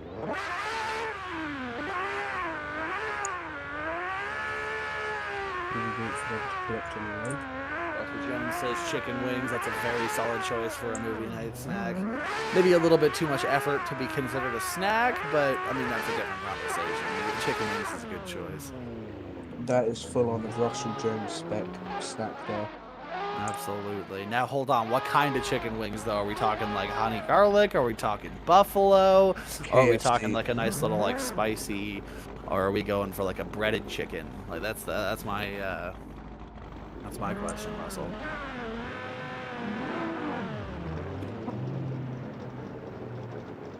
All right, but Jordan Fry versus Kogan Cavish. We still have our overlays up here, but yeah, here we go. Jordan Fry, Kogan Cavish, both of these guys, very, very talented drivers and very impressive vehicles as well. Both of these S14s. So it's going to be interesting to see whose is better set up. For sure.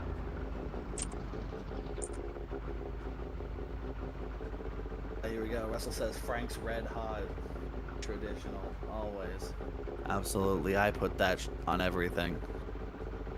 And then there's me, McLean. Anything what you're talking about. Oh, looks like we're swapping around. Apparently, Jordan Fry is supposed to be in the Cote and Cavish. Okay.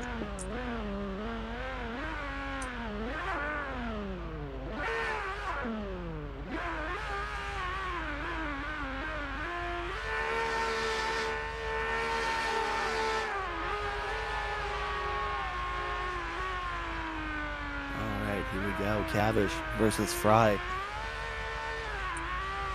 Gonna be sending in here any minute.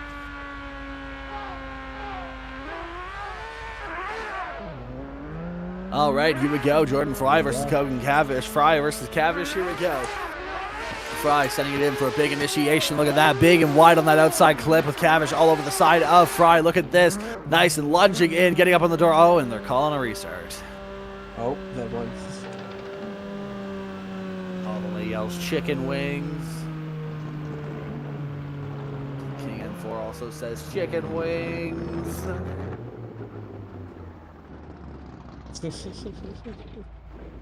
I need to know what kind of chicken wings, guys. Come on now.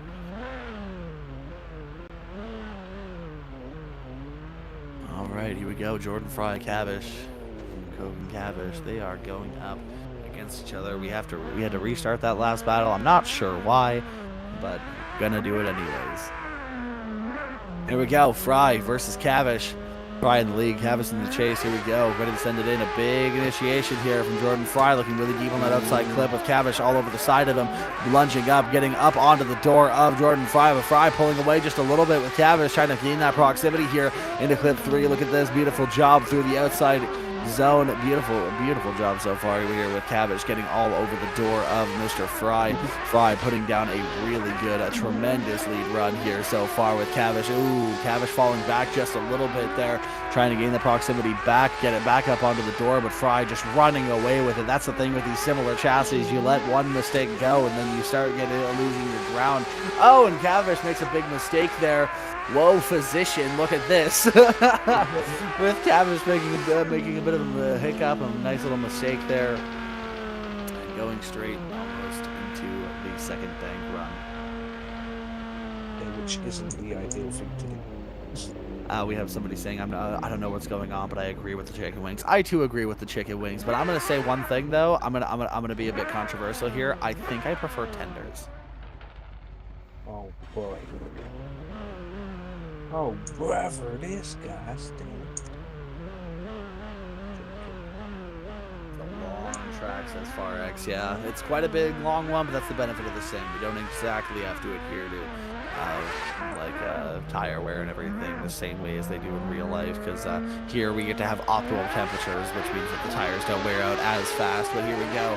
Cavish, look at this beautiful job on that outside clip with Fry all over the door, but makes a big mistake, ends up actually almost over angling, getting up onto the door now here though of Cavish, getting up onto the side of that. Cavish throwing a really good lead run. Oh wow, a big lunge from Jordan Fry, and it pays off. He gets onto the side of Cavish's door, Cavish onto the outside clip. Look at this through the transition, beautiful job. Jordan all over the side of that other S14. Look at this beautiful job. Whoa, doctor, look at this.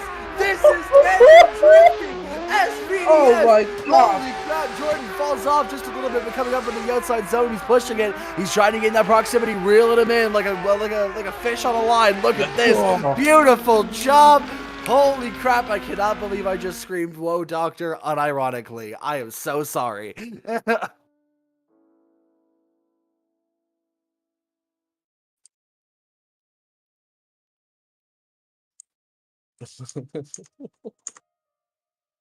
Man, that was a very impressive chase run from Jordan Fry. He had a little bit of that hiccup on that outside line on the bank there, but he managed to make it back and put down one of the craziest chase runs of the night, just glued to him. Look at that. Beautiful job. That was so impressive. Yeah, definitely. I think there is some bit of...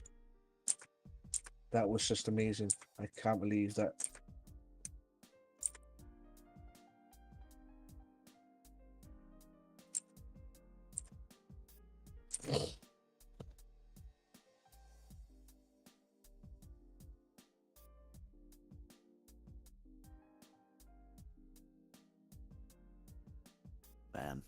This is just one intense battle to watch. You can see Cavish, he fell off in the same zone where we saw Jordan Fry take every bit of grip that he has and just stick it to the door of Cavish. Beautiful job from both of these guys. I mean, that was a pretty intense battle.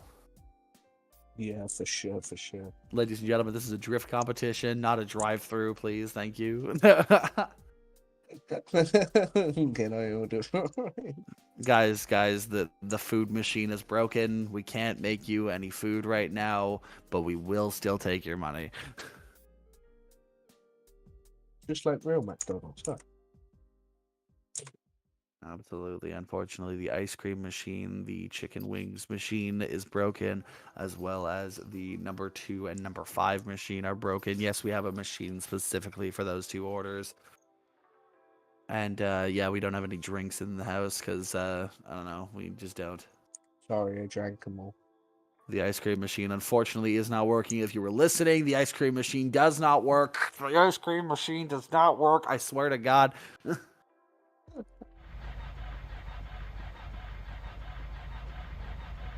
Actually, it's going to be a boneless Sprite, thank you. All right, Yeah, let's okay, see. Swipe him left yeah. for Fry, swipe him right Here we for go. Cavish, and here we go. That's unanimous. Jordan Fry makes it into the top 4, which means we will have yet another excellence team battle in the top 4 with Jordan Fry going up against William Holloway. Oh my god. This is gonna Next be week. insane. Next up, I believe we have Chris Kessler versus Darius Ostrega. Now, if you want to talk about hyped up battles, I mean, man, Chris Kessler and Darius Ostrega. Let's see. Kessler has had quite the uphill battle this event. I mean, his very first battle was against Brandon Gardner, who is also a robot. He also, I believe, who else did he battle today? I mean, he just finished battling another driver that was intense. I mean, he's had one hell of an uphill battle today, and yet it keeps on going. Chris Kessler up against Ostrega. Yeah, say, but to be honest, he has had a really good day today, so you could see him going to the top. Absolutely. So yet another excellence member making it up into the top 8 here. Chris Kessler versus Darius Ostrega. Ostrega, a VDC driver himself. But here we go. Let's see it. Chris Kessler in that lead position. Darius Ostrega in that S15. Here we go in the chase position. Look at that. Big initiation on the bumper, though, is Darius Ostrega. Look at that. Perfectly matching the angle. A beautiful first quarter so far with Kessler going down. A beautiful job in outside zone 3 into clip 4. Beautiful job. Ostrega just matching him, reading him like an open book, just throwing himself at this course. Beautiful job, matching everything he's got. Chris is just throwing everything he can at this run, and Ostrega is soaking it up. Beautiful job all over the bumper of that S14. Oh my god! Holy crap! All over that track, man. That was wow. Ostrega and Chris showing exactly why they are known as being the robots of this series. I mean, that was the most consistent and crazy battle I have seen all day. There were no mistakes. There was nothing crazy that happened. It was just, the whole thing was crazy. It was just, they were entirely glued to each other.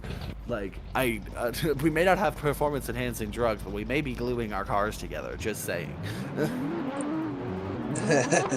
All right, second half of the battle. I don't know how it could get much better than that, but I think it's about to. Here we go. Darius Ostrega now in the lead position with Chris Kessler in the chase. Big initiation all over the bumper of that S15. Chris falling back just a little bit, but getting up onto the door now of that S15 on the outside zone, looking really solid. Ostrega with a lot of angle, and Chris shutting it down. They're going for a restart.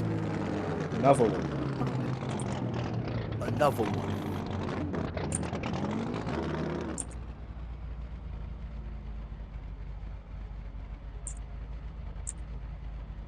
I think it's because I think there was a little bit of contact on the initiation, so I think they're sending it for another run. They're going to be restarting. We're going to have Darius Ostrega once again in the lead, Chris Kessler in the chase. This is about to be an intense run. Where are they going? Are they like restarting? Restart?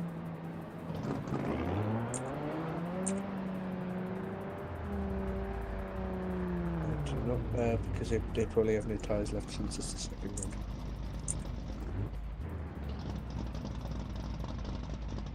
All right, here we go. Darius Ostraka in the lead position, Chris Kessler in that chase position. We're going to get ready to send him here for a rerun of this second half. Now, keep in mind, the first half was already so much to look up towards, and this is going to be no different with hopefully no contact on this run-up. We have Darius Ostraka and Chris Kessler ready to send it here. Chris going to be flicking it in. Beautiful bumper-to-bumper initiation. Look at that, and he's right up on the door of Darius Ostraka. Wow. Look at that, all over the side of him. Maybe not as close as Darius was, but he's all over the side. Darius on the clips. Look at this big angle with Chris Kessler following. Contact on the transition, but they keep it going. It looks like Chris might have straightened out Ostraka, but Ostraka running a beautiful lead line with Chris all over the side of his door. Beautiful job. Can I get a 100? Can I get a 500? Look at this. We are auctioneering these runs. Look at this. Just beautiful all over the side of this. I cannot talk fast enough to keep up with all of it. I mean, Chris Kessler all over the side of Darius Ostraka. Darius Ostraka running a beautiful job on the lead line. Look at that. Beautiful. Finishing out the run. Intense, man. That was, I mean, call this place base camp because that was intense. That was insane. Just purely insane. Absolutely. Look at that. Both of these guys throwing down a very intense run. You can see there was contact between those two drivers on that transition. I think that's going to be the deciding factor. Now, will it be on Ostraka or will it be on Shock for the contact? We don't know. We're in the commentary booth for a reason. We aren't judges, but they'll definitely have to take a deeper dive into that and see who gets that win.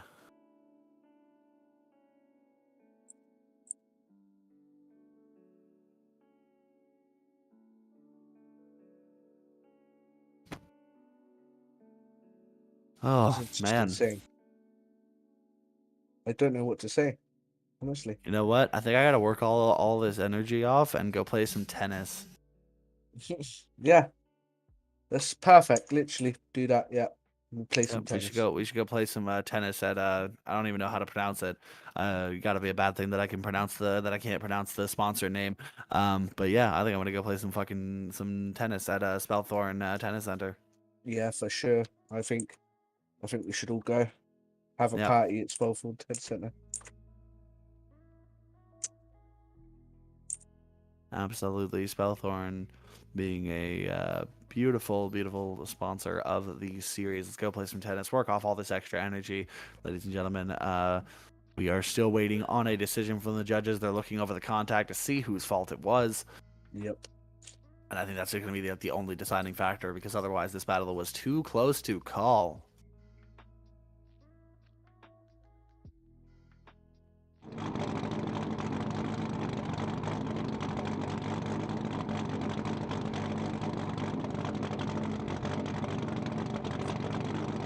All right, the judges seem to have made their decision.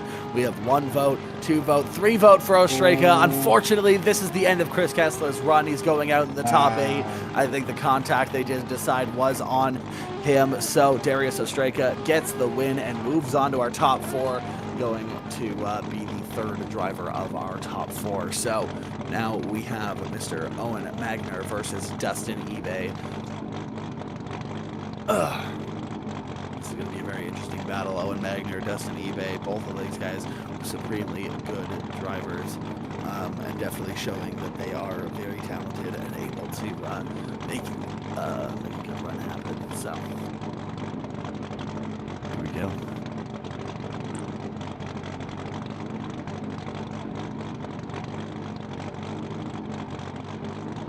All right, Magner, eBay, we're going to get ready to send him here at any minute now.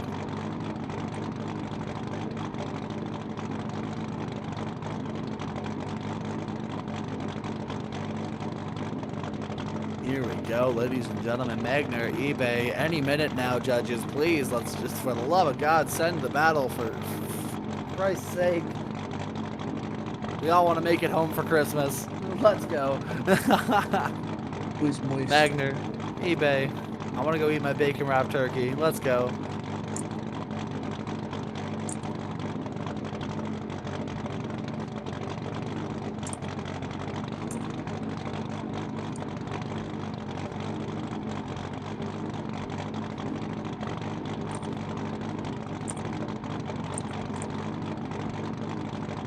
Come on, ladies and gentlemen. We're going to have Magner and eBay go any minute now. Any minute now, any day now, any week now. And here we go, Magner versus eBay. Here we go, Magner in the lead position with eBay in the chase. Here we go, Magner ready to send it in. A big flick initiation. Look at that, Magner all over the up wall of that. And oh, eBay goes too inside and hits the front of Magner's car. Man. Big contact from eBay, unfortunately, letting it fall apart here in his top 8 battle, but getting up into the door of Magner now. They're going to go and finish out the run, going through the transition section of the course, and another bit of contact from Mr. eBay, pushing Mr. Magner off the course. That's unfortunate. Well, very unfortunate there for Western eBay. That's the way it's going to end for him, sadly. I mean, we don't know. I mean, we'd have to look at the replay to see for sure, but I mean, that could be an unfortunate end to a very triumphant journey. Yeah, you are right. We don't know. We could look at the replay and it could be completely different.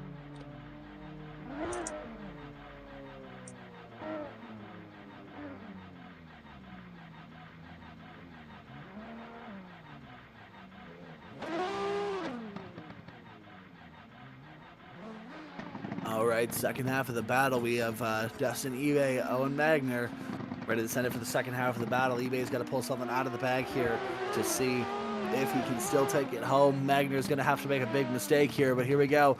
eBay ready to send it in. Big initiation here, big full lick. Sending it in nice and deep into the outside zone with Magner right hot on his tail.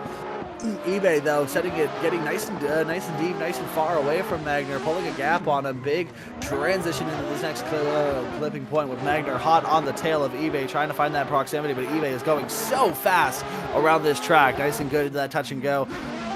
Into that next clip. Beautiful job here so far from eBay, running a very solid lead line. You can tell he's angry. You can tell he's mad he wasn't able to do what he wanted to in that chase position. So now he's just throwing it down for the lead and hoping something sticks. But here we go into the second half of the bank run here. Owen Magner trying to get up on the door. Doesn't seem to have the proximity. Getting out into that outside zone was eBay and finishing up on strong on both these drivers. From both drivers there. Well, the best they could do, I guess, under these circumstances. All right, judges are going to have to take a look at this and see whose fault it was.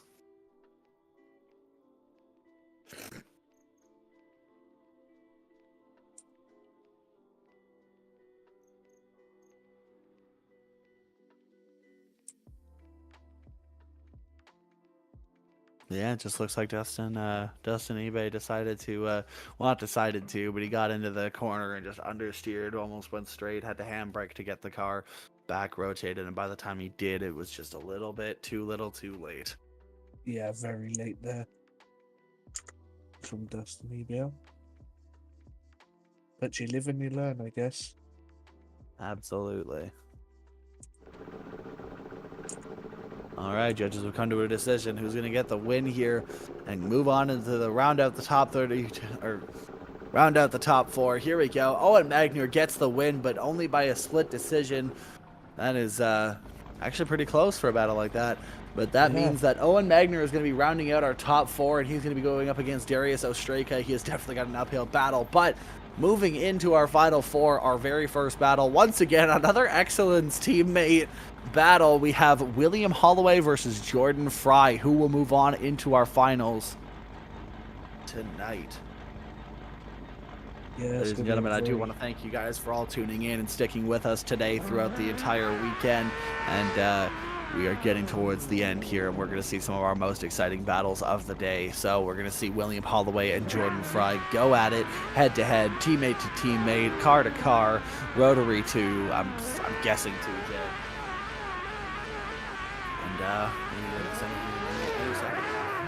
And here we go.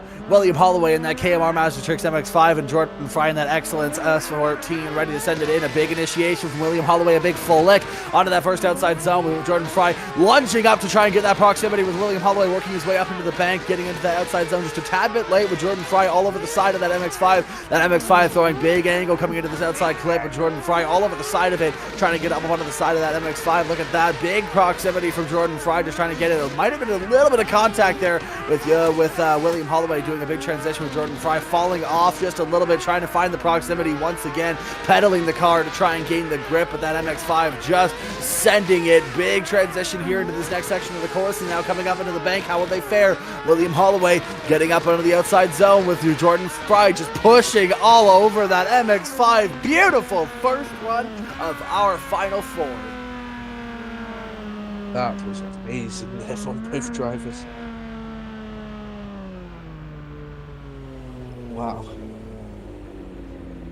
Sometimes you just gotta sit here and admire the driver. All right, well, here we go. Second half of the battle. Jordan Fry versus William Holloway. They're going to get him sent here any minute now, any second now. Jordan Fry in his S14. William Holloway in that KMR MX-5, ready to send it here, coming around. And we're going to send him here any second. Any minute now.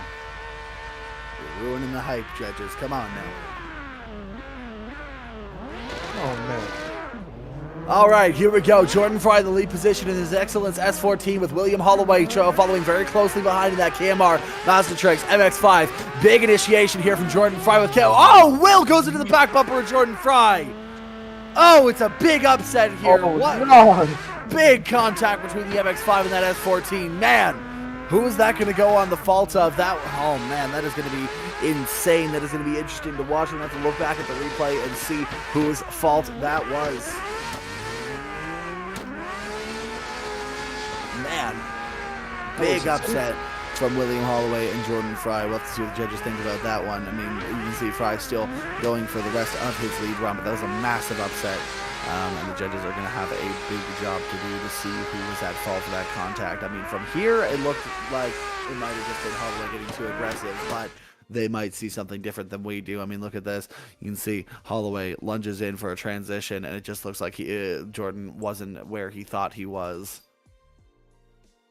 Yeah, for sure. And it looks like Jordan just didn't know where he was going for a second there. Man.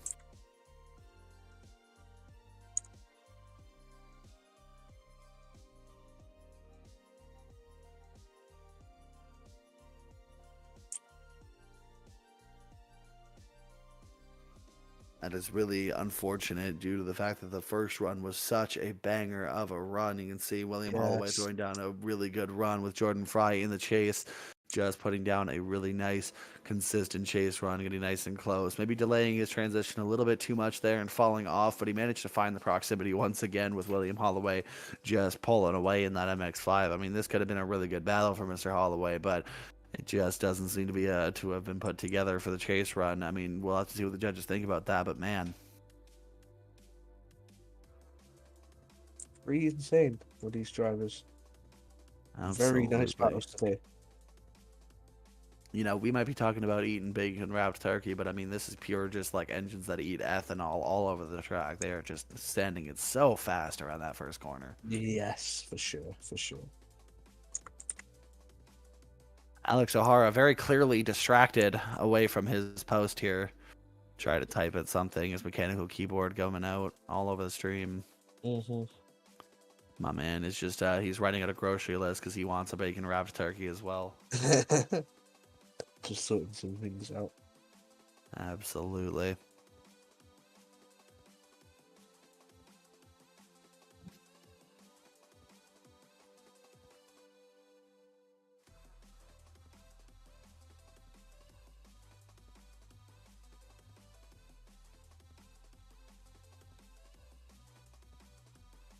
Well, we're still waiting on the results from the judges. They're probably looking at this really close. I mean, in the top four, you got to make sure that like everything is scrutinized, everything is looked at under a microscope, and that contact is not gonna be no different. So William Holloway putting down a really solid performance in the lead run, but he might have just thrown it away. If you're just tuning in now, this is our final four of SVDS. Make sure to go ahead and, if you want to, maybe skip back a little bit, catch some of the action beforehand. But if you're new here, make sure to like, subscribe, turn that notification on so you don't miss our next round. Yeah, two very good looking cars here. Look at that. That MX-5 and that S14 looking really good together. Absolutely phenomenal.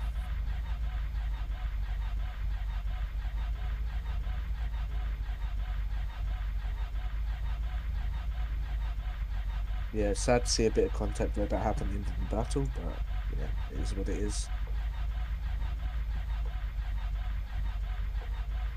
And it looks like we do have a thing. No, not yet. Not yet. Still waiting on a decision from the judges. I mean, they're going to be scrutinizing this. They're going to be putting it under a microscope and seeing every little thing that could have gone wrong with that and decide who moves on into the finals. Will it be Jordan Fry from Team Excellence, or will it be William Holloway from the KMR team and also Team Excellence? Yeah. Seems, I don't know. There's a lot the judges have got to look at here and make sure they make the right call. And it looks like the judges have made the call. Still waiting on one.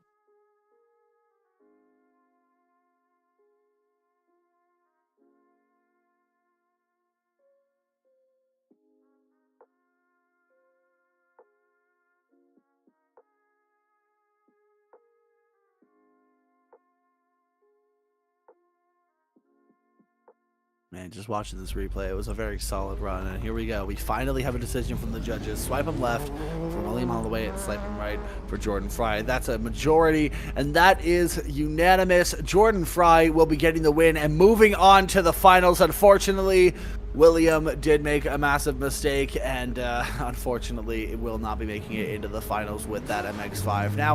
Now, correct me if I'm wrong, Alex, but is there a third place battle for this series? Yes. So William Holloway does still have a chance at a podium. It just won't be first or second, unfortunately. So our next battle of the top four is Darius Ostrega and Owen Magner. Now, Owen Magner would not have been my pick from the start to take a win here, but I mean, he's been looking pretty solid all day. So I mean, he could surprise us. Yeah, he did, and he's been driving actually really well compared to how he was practicing, so I'm really excited to see how he does in this next battle. Alrighty, here we go. Darius Ostrega and Owen Magner. Way to descend it here. Magner following in Ostrega. Ostrega, one of our robots here today, but big flick initiation. Nicely done on that. Oh, and they're getting a restart. Another one. Another one.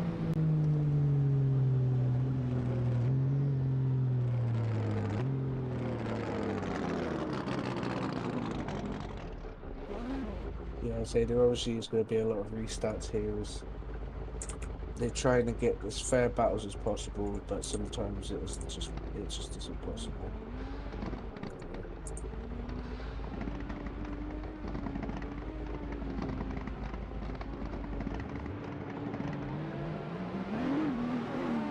Alrighty, here we go. Ostrega, Magner, ready to send it here. After that restart, let's see how they do. Ostrega setting it in. Big initiation from Ostrega here. Magner just trying to keep it on the door. Ostrega looking really sudden. Oh! Magner understeers and goes up into the wall head first. Dear Lord, if this is real life, could we get like some ambulances on track? That was the fastest way I've seen somebody go into a wall. That was insane.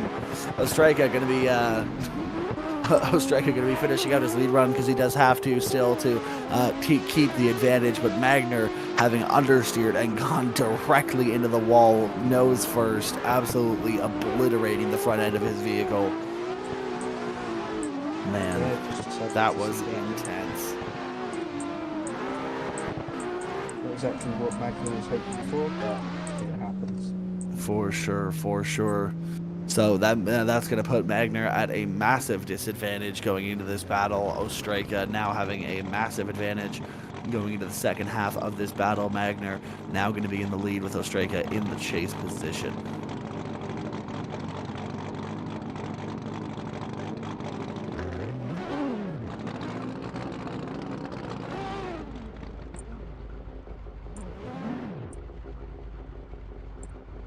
Here we go. Ostrega showing exactly why he was a robot in most of the competition today. My man is one of the most consistent on track, with Magner being the dark horse here, being the one that nobody, not nobody, but like definitely was not like the standout here. But Magner throwing it down, big initiation, looking solid, coming up the bank. Ostrega all over the door of Magner. Magner nice and deep into the outside zone, and the big angle coming down off into this outside zone. Look at this, Ostrega all over the side. He's just putting on the pressure now, letting him get ahead a little bit. He knows he's got an advantage. He doesn't need to go too hard. Delays that transition just a little bit, but Magner just throwing down a pretty decent lead line with Ostrega all over the side of that S15. Look at that. He's just pushing Magner through the course. Magner just trying to finish out the run the best he can here, trying to get up onto the bank with Ostrega all over the side of that S15. Man, this is a solid battle now. Holy crap. Finishing out our last of the top 4 battles today. Man, I mean, unfortunately, I think it's very one-sided for today, but, I mean, Magner put up one hell of a fight in that lead position. That was a really good run from him, but Ostrega just, I think he's got it. Yeah, and it looks like we do have a decision. Oh, I'm waiting for one judge. Alrighty, here we go. Swipe him left for Ostrega, swipe him right for Magner, and that's all 3 going for Ostrega. Ostrega is going to move in and go against Jordan Fry in the finals, meaning that Owen Magner will be going up against William Holloway for a 3rd place battle, hoping to get a podium step. Man, what an exciting event this has been so far. This has been really fun. It's been insane. Like, Absolutely. driving is on another level.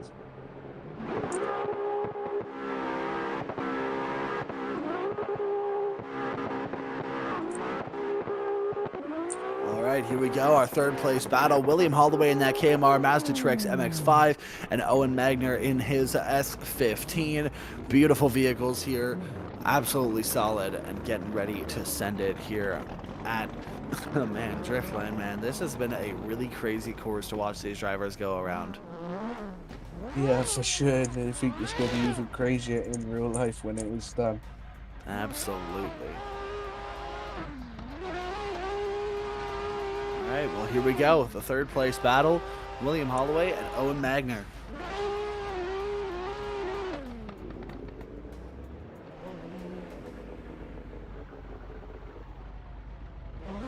You can see rolling up behind them to the waiting gates are Jordan Fry and Darius Ostrega. Those two guys are going to be going against each other for 1st place here in a minute. But now we get to watch and see who's going to take the bottom step on the podium.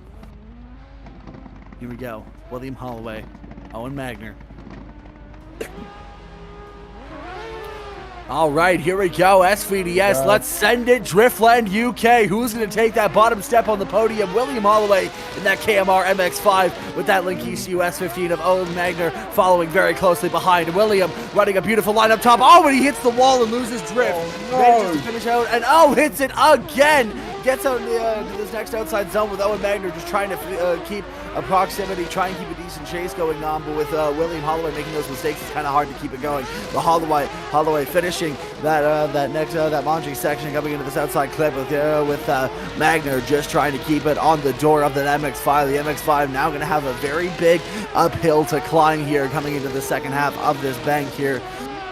Let's see how he does, getting up into the outside zone. Will he hit the wall again? Here's hoping not. Magner just trying to keep that proximity, and that is unfortunate for William Holloway. 2 big mistakes in a row.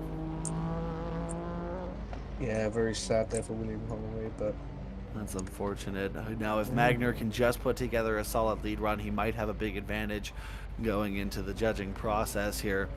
for sure. But now Holloway in the chase position, Magner in the lead position. Link ECU versus Monster Tricks here. Man, this is gonna be crazy.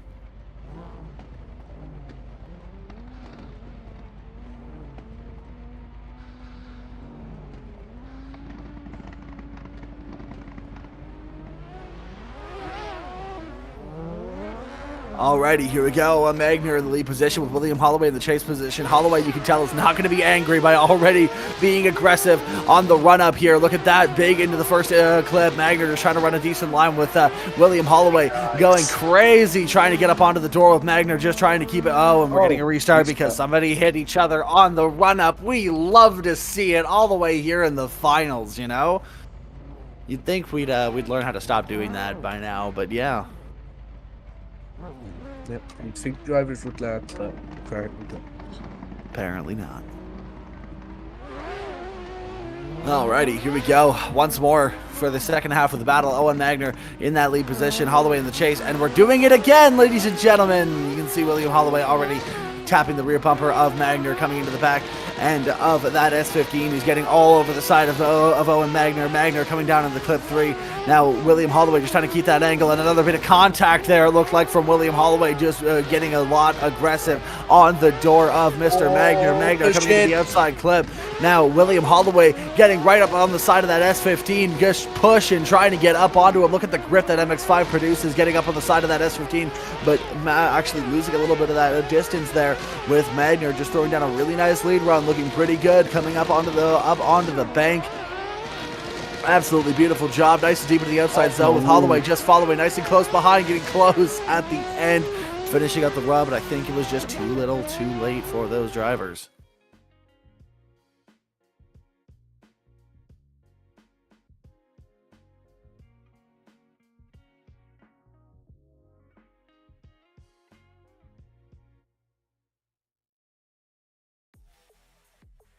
Alrighty, beautiful job from both of these drivers, but we can definitely see some big mistakes coming out here for this third place battle. Who is going to take it? We'll have to see what the judges think and who is going to take that bottom step on the podium. And we won't find out until the podium. We won't find out until the podium, so we'll move on to the next battle. Alrighty. After we know the judges have got a decision and it's not one more time.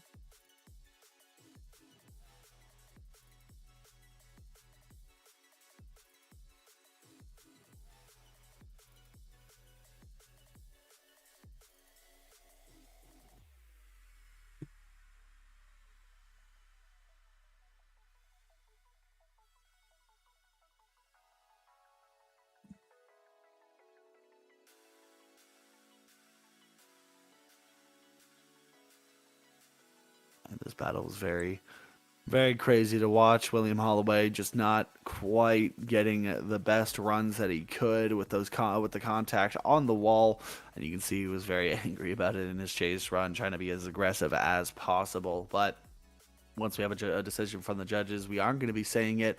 We'll be taking it to the podium ceremony slash yeah. I think we might have a decision maybe.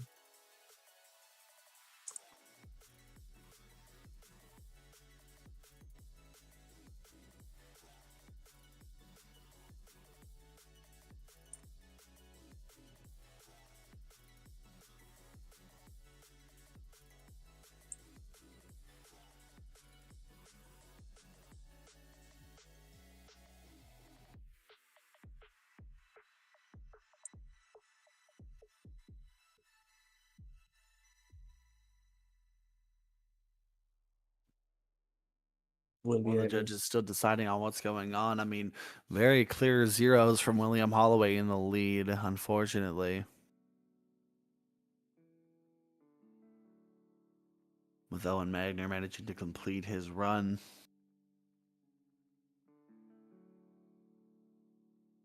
Okay. And we have a decision. We have a decision from the judges. So one more time, so we'll be running it back, which is interesting, to say the least. Alrighty, here we go. William Holloway going for an OMT battle here in that MX-5 with Magner in the chase position in that S15. Here we go. William Holloway, big initiation coming up the wall, firing it up a big angle in that MX-5 with Magner on that on that door, and a big bit of contact on the wall from William Holloway. And there goes Magner. He goes out and he spins out. He goes straight with William Holloway throwing down the best lead run he can here, getting out into the outside clip. Nicely done. Big transition into this next one with Magner just all over the side of that MX-5. He really wants this bottom step of the podium, but William Holloway is not just going to let him have it. He's going to put up a fight as well. Here we go. William Holloway coming into the next section of the course. Nicely done. Over that clip, coming up to the wall. Magner losing a bit of ground, having to try and gain that proximity back. He's trying to reel him in. He manages to get a little bit, but William Holloway finishing out the run pretty strong. Yeah, I don't know if that would be on William Holloway, because William Holloway did hit the wall. So, judges could view that either way, in my opinion.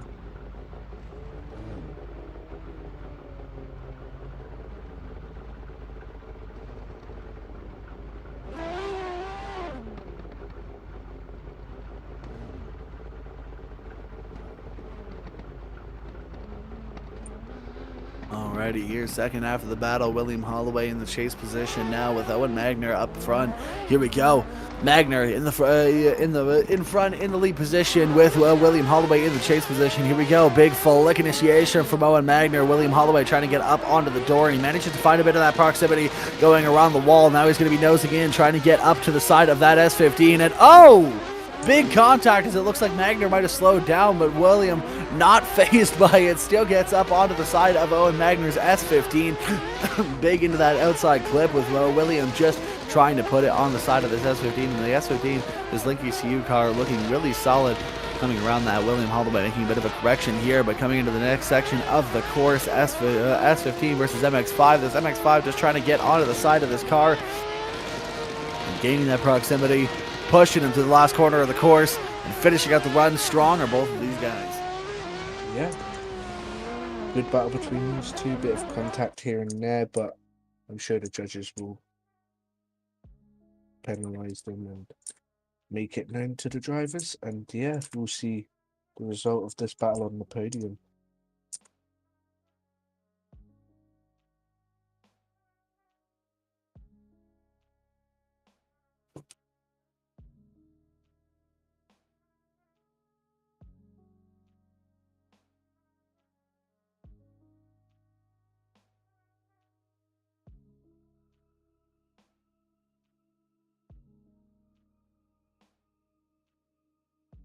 Definitely going to be an interesting one to see here.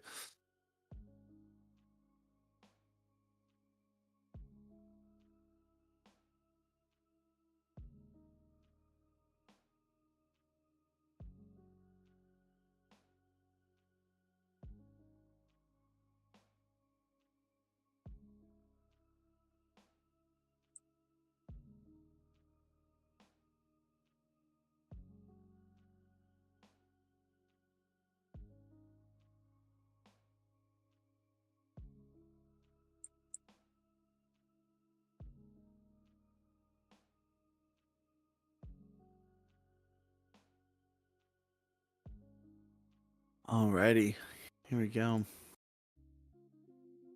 It looks like we might have a decision from the judges, but we won't be telling you guys who won until we hit to the podium. We don't yet. Okay. Not yet, sadly. We have to wait for the judges to confirm that. So. For sure, for sure.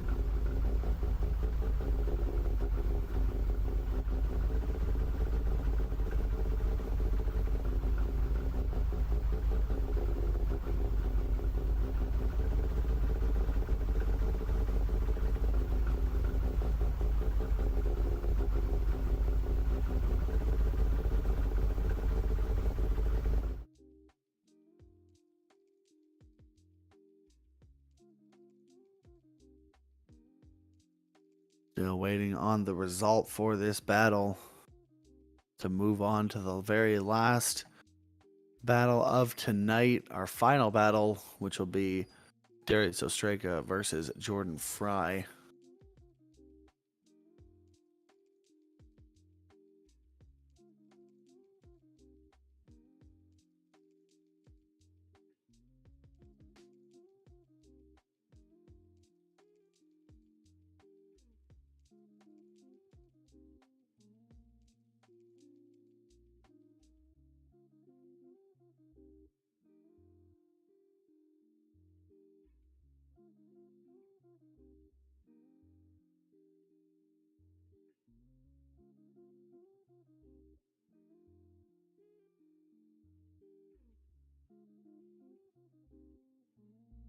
It is unfortunately very hard to keep the energy up when it is taking so long to get the decision made.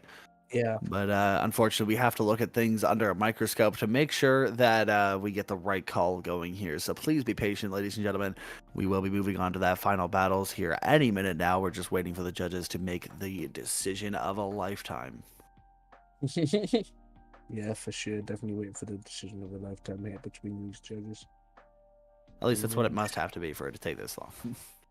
Oh, yeah. Of course. I say I can't wait for Christmas. Hope everyone has a good Christmas, to be honest. And yeah, we're just gonna be. I think, to be honest, I'll probably be on the sim on Christmas because Fair enough. why not? Happy holidays, everybody. Whatever you celebrate, we hope you enjoy it. Yeah, definitely. Of course, always enjoy your Christmas holidays because if you don't, what's the point of having a holiday? Like, you know, you gotta enjoy it to the best that you can and hope for the best. Clear point.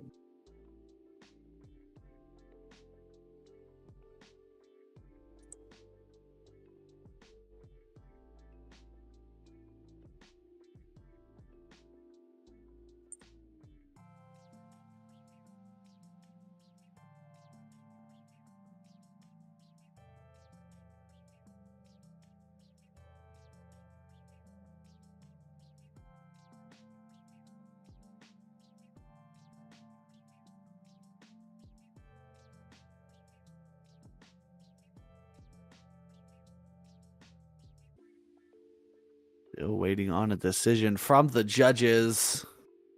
It is taking very long, so.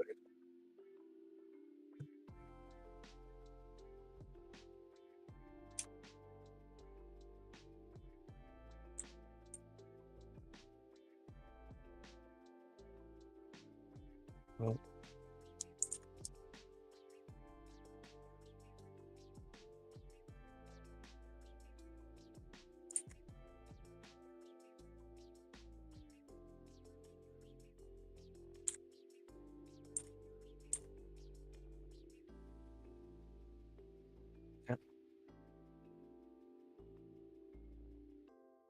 Do we have a decision yet?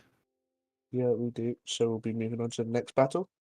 Finally, we will be moving on to the next battle. Finally, we will be seeing Darius Ostrega versus Jordan Fry. Thank you guys for being so patient with us and our judges for trying to be nice and scrutinizing every detail of that battle to make sure they get the right answer. So, next up, we have Jordan Fry versus Darius Ostrega, two drivers that have worked their butts off to get to where they are today. So, Sure. both these drivers, absolutely some of the most consistent drivers on track. And we will be seeing them go head-to-head here for the SVDS finals, baby. SVDS round 2. We hope you guys are enjoying it. We hope you guys have enjoyed it so far. Yeah, here we go. I don't know why we're in the cockpit cam of Australia, but here we go. Oh, we like being in the cockpit. Indeed.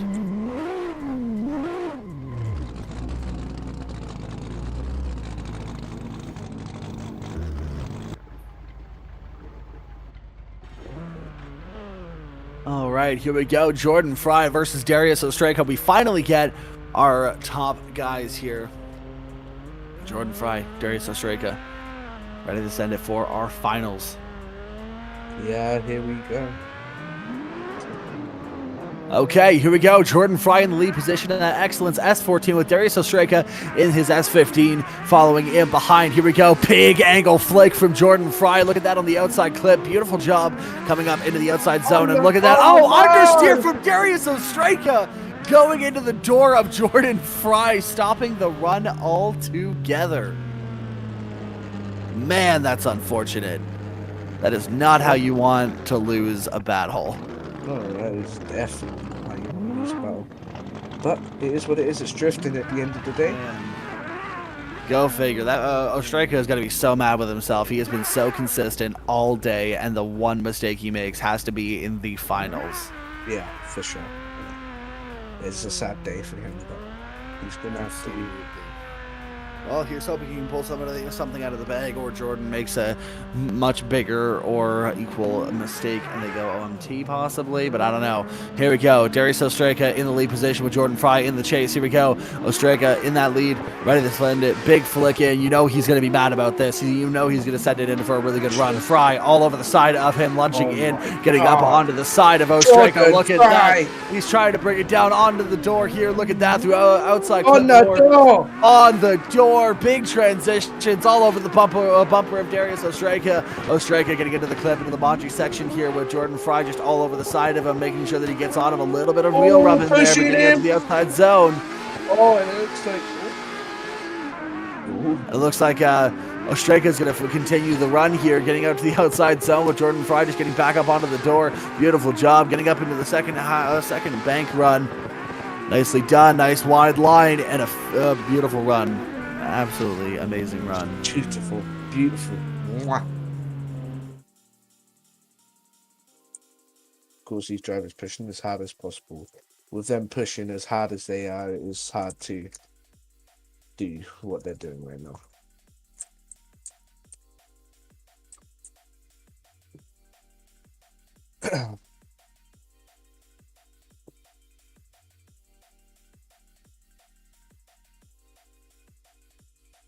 Oh, buddy. This has been amazing.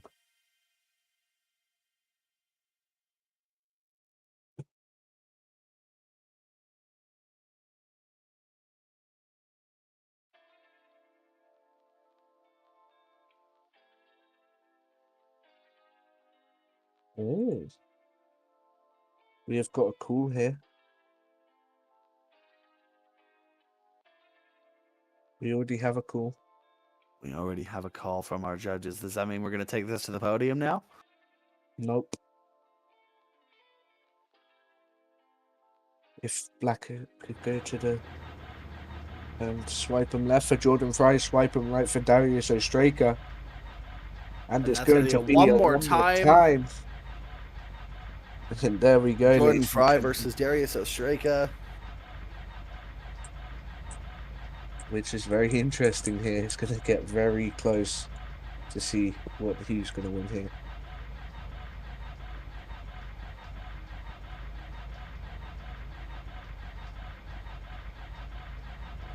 Alright, that means we're going to see these guys go at it again. Jordan Fry now going to be in the lead position once more, and Darius Ostrika in the chase. Hopefully we get a much cleaner battle this time. Yes, in hopes that we get to go real zoomy quick fast. These drivers are pushing very hard tonight, and I believe that they all have done a very good job. So anything happens here, it doesn't really matter.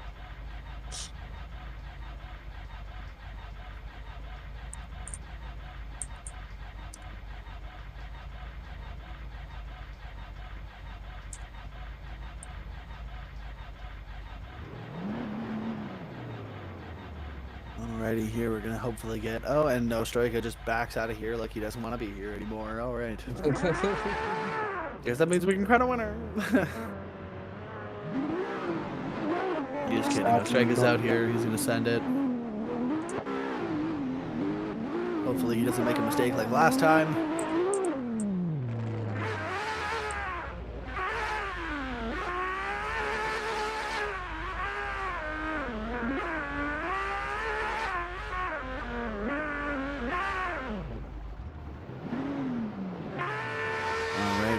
Jordan Fry going to be in the lead position with Darius Ostrika in the chase. Here we go. Fry leading, Ostrika chasing. Are we going to send him in any amount of time soon? Come on, boys. For sure. Let's get them going.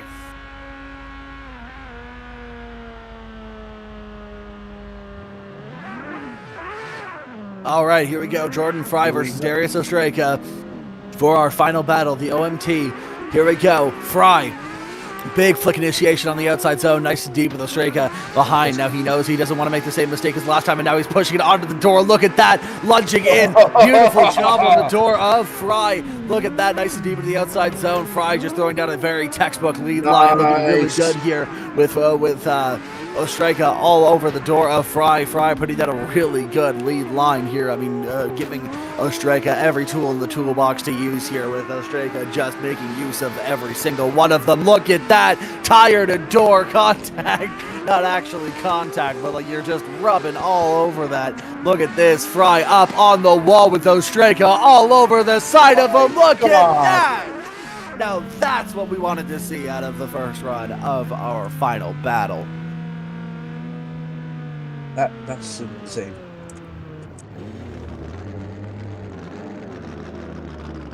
You can't get more than that.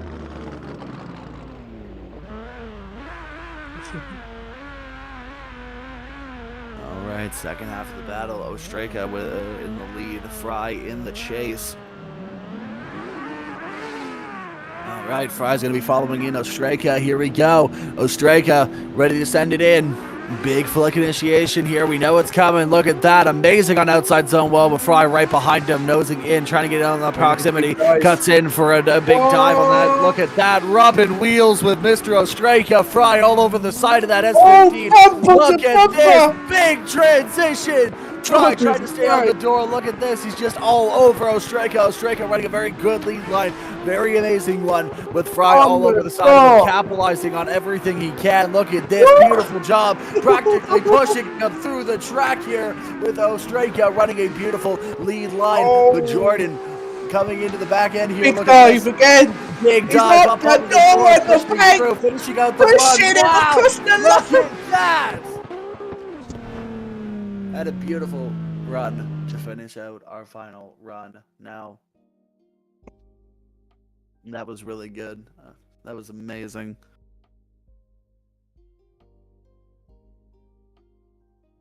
Yeah, for sure. Now we just need to get a result from the judges, and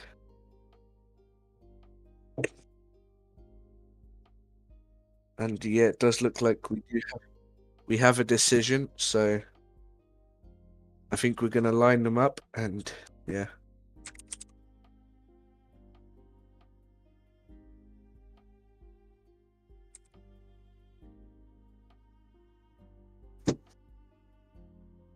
Alrighty, here we go. It does look like we have a decision, so we're going to be bringing this over to the podium. And we're going to be announcing our top 3 finishers there.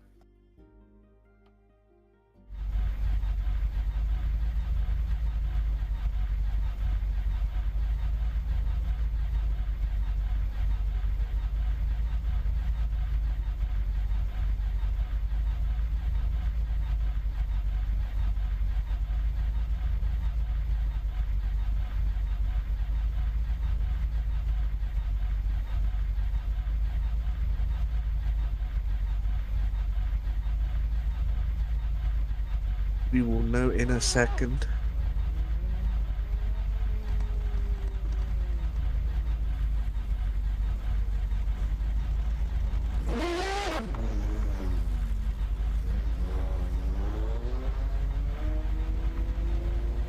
Alright, we're gonna go up a chat quick.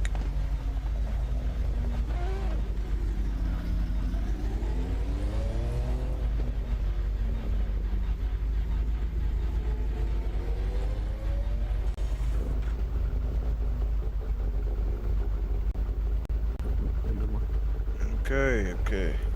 So, our third place driver for round 2 of the SVDS Virtual Championship goes to Mr. Owen Magner.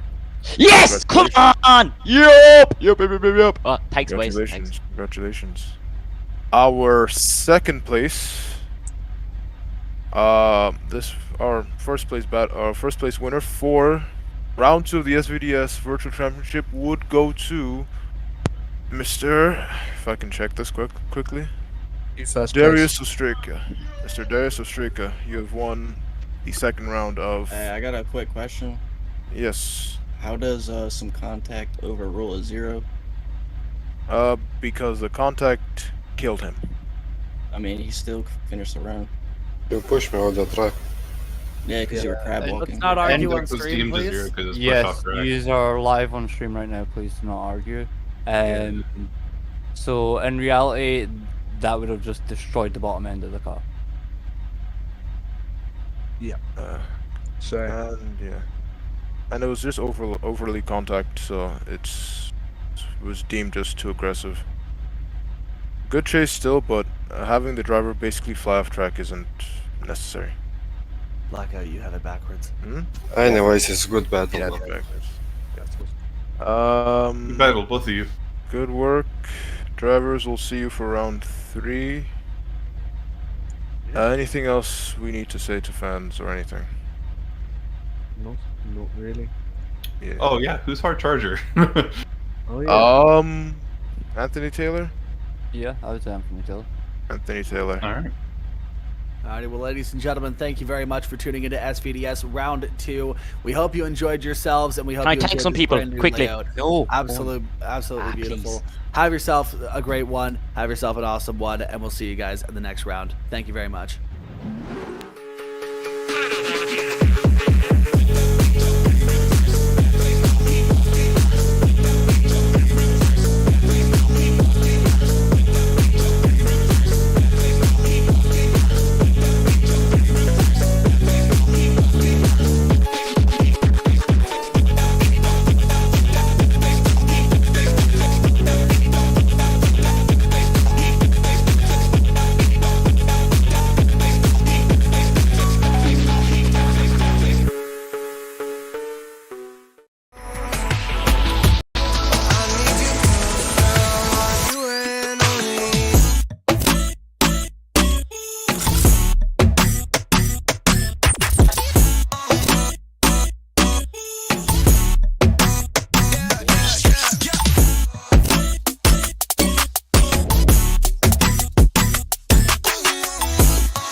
Girl tonight.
ready for the war.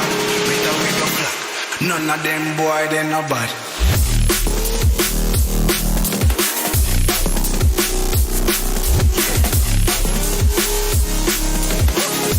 None of them boy, they no bad.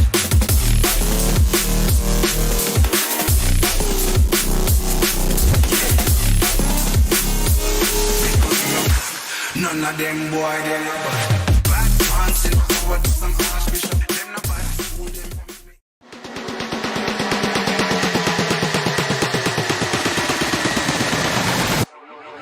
You know I suggest.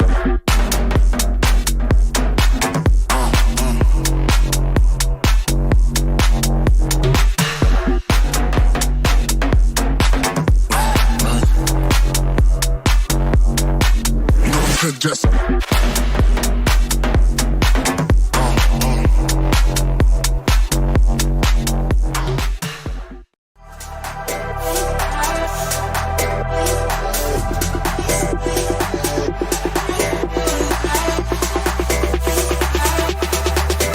Let's go.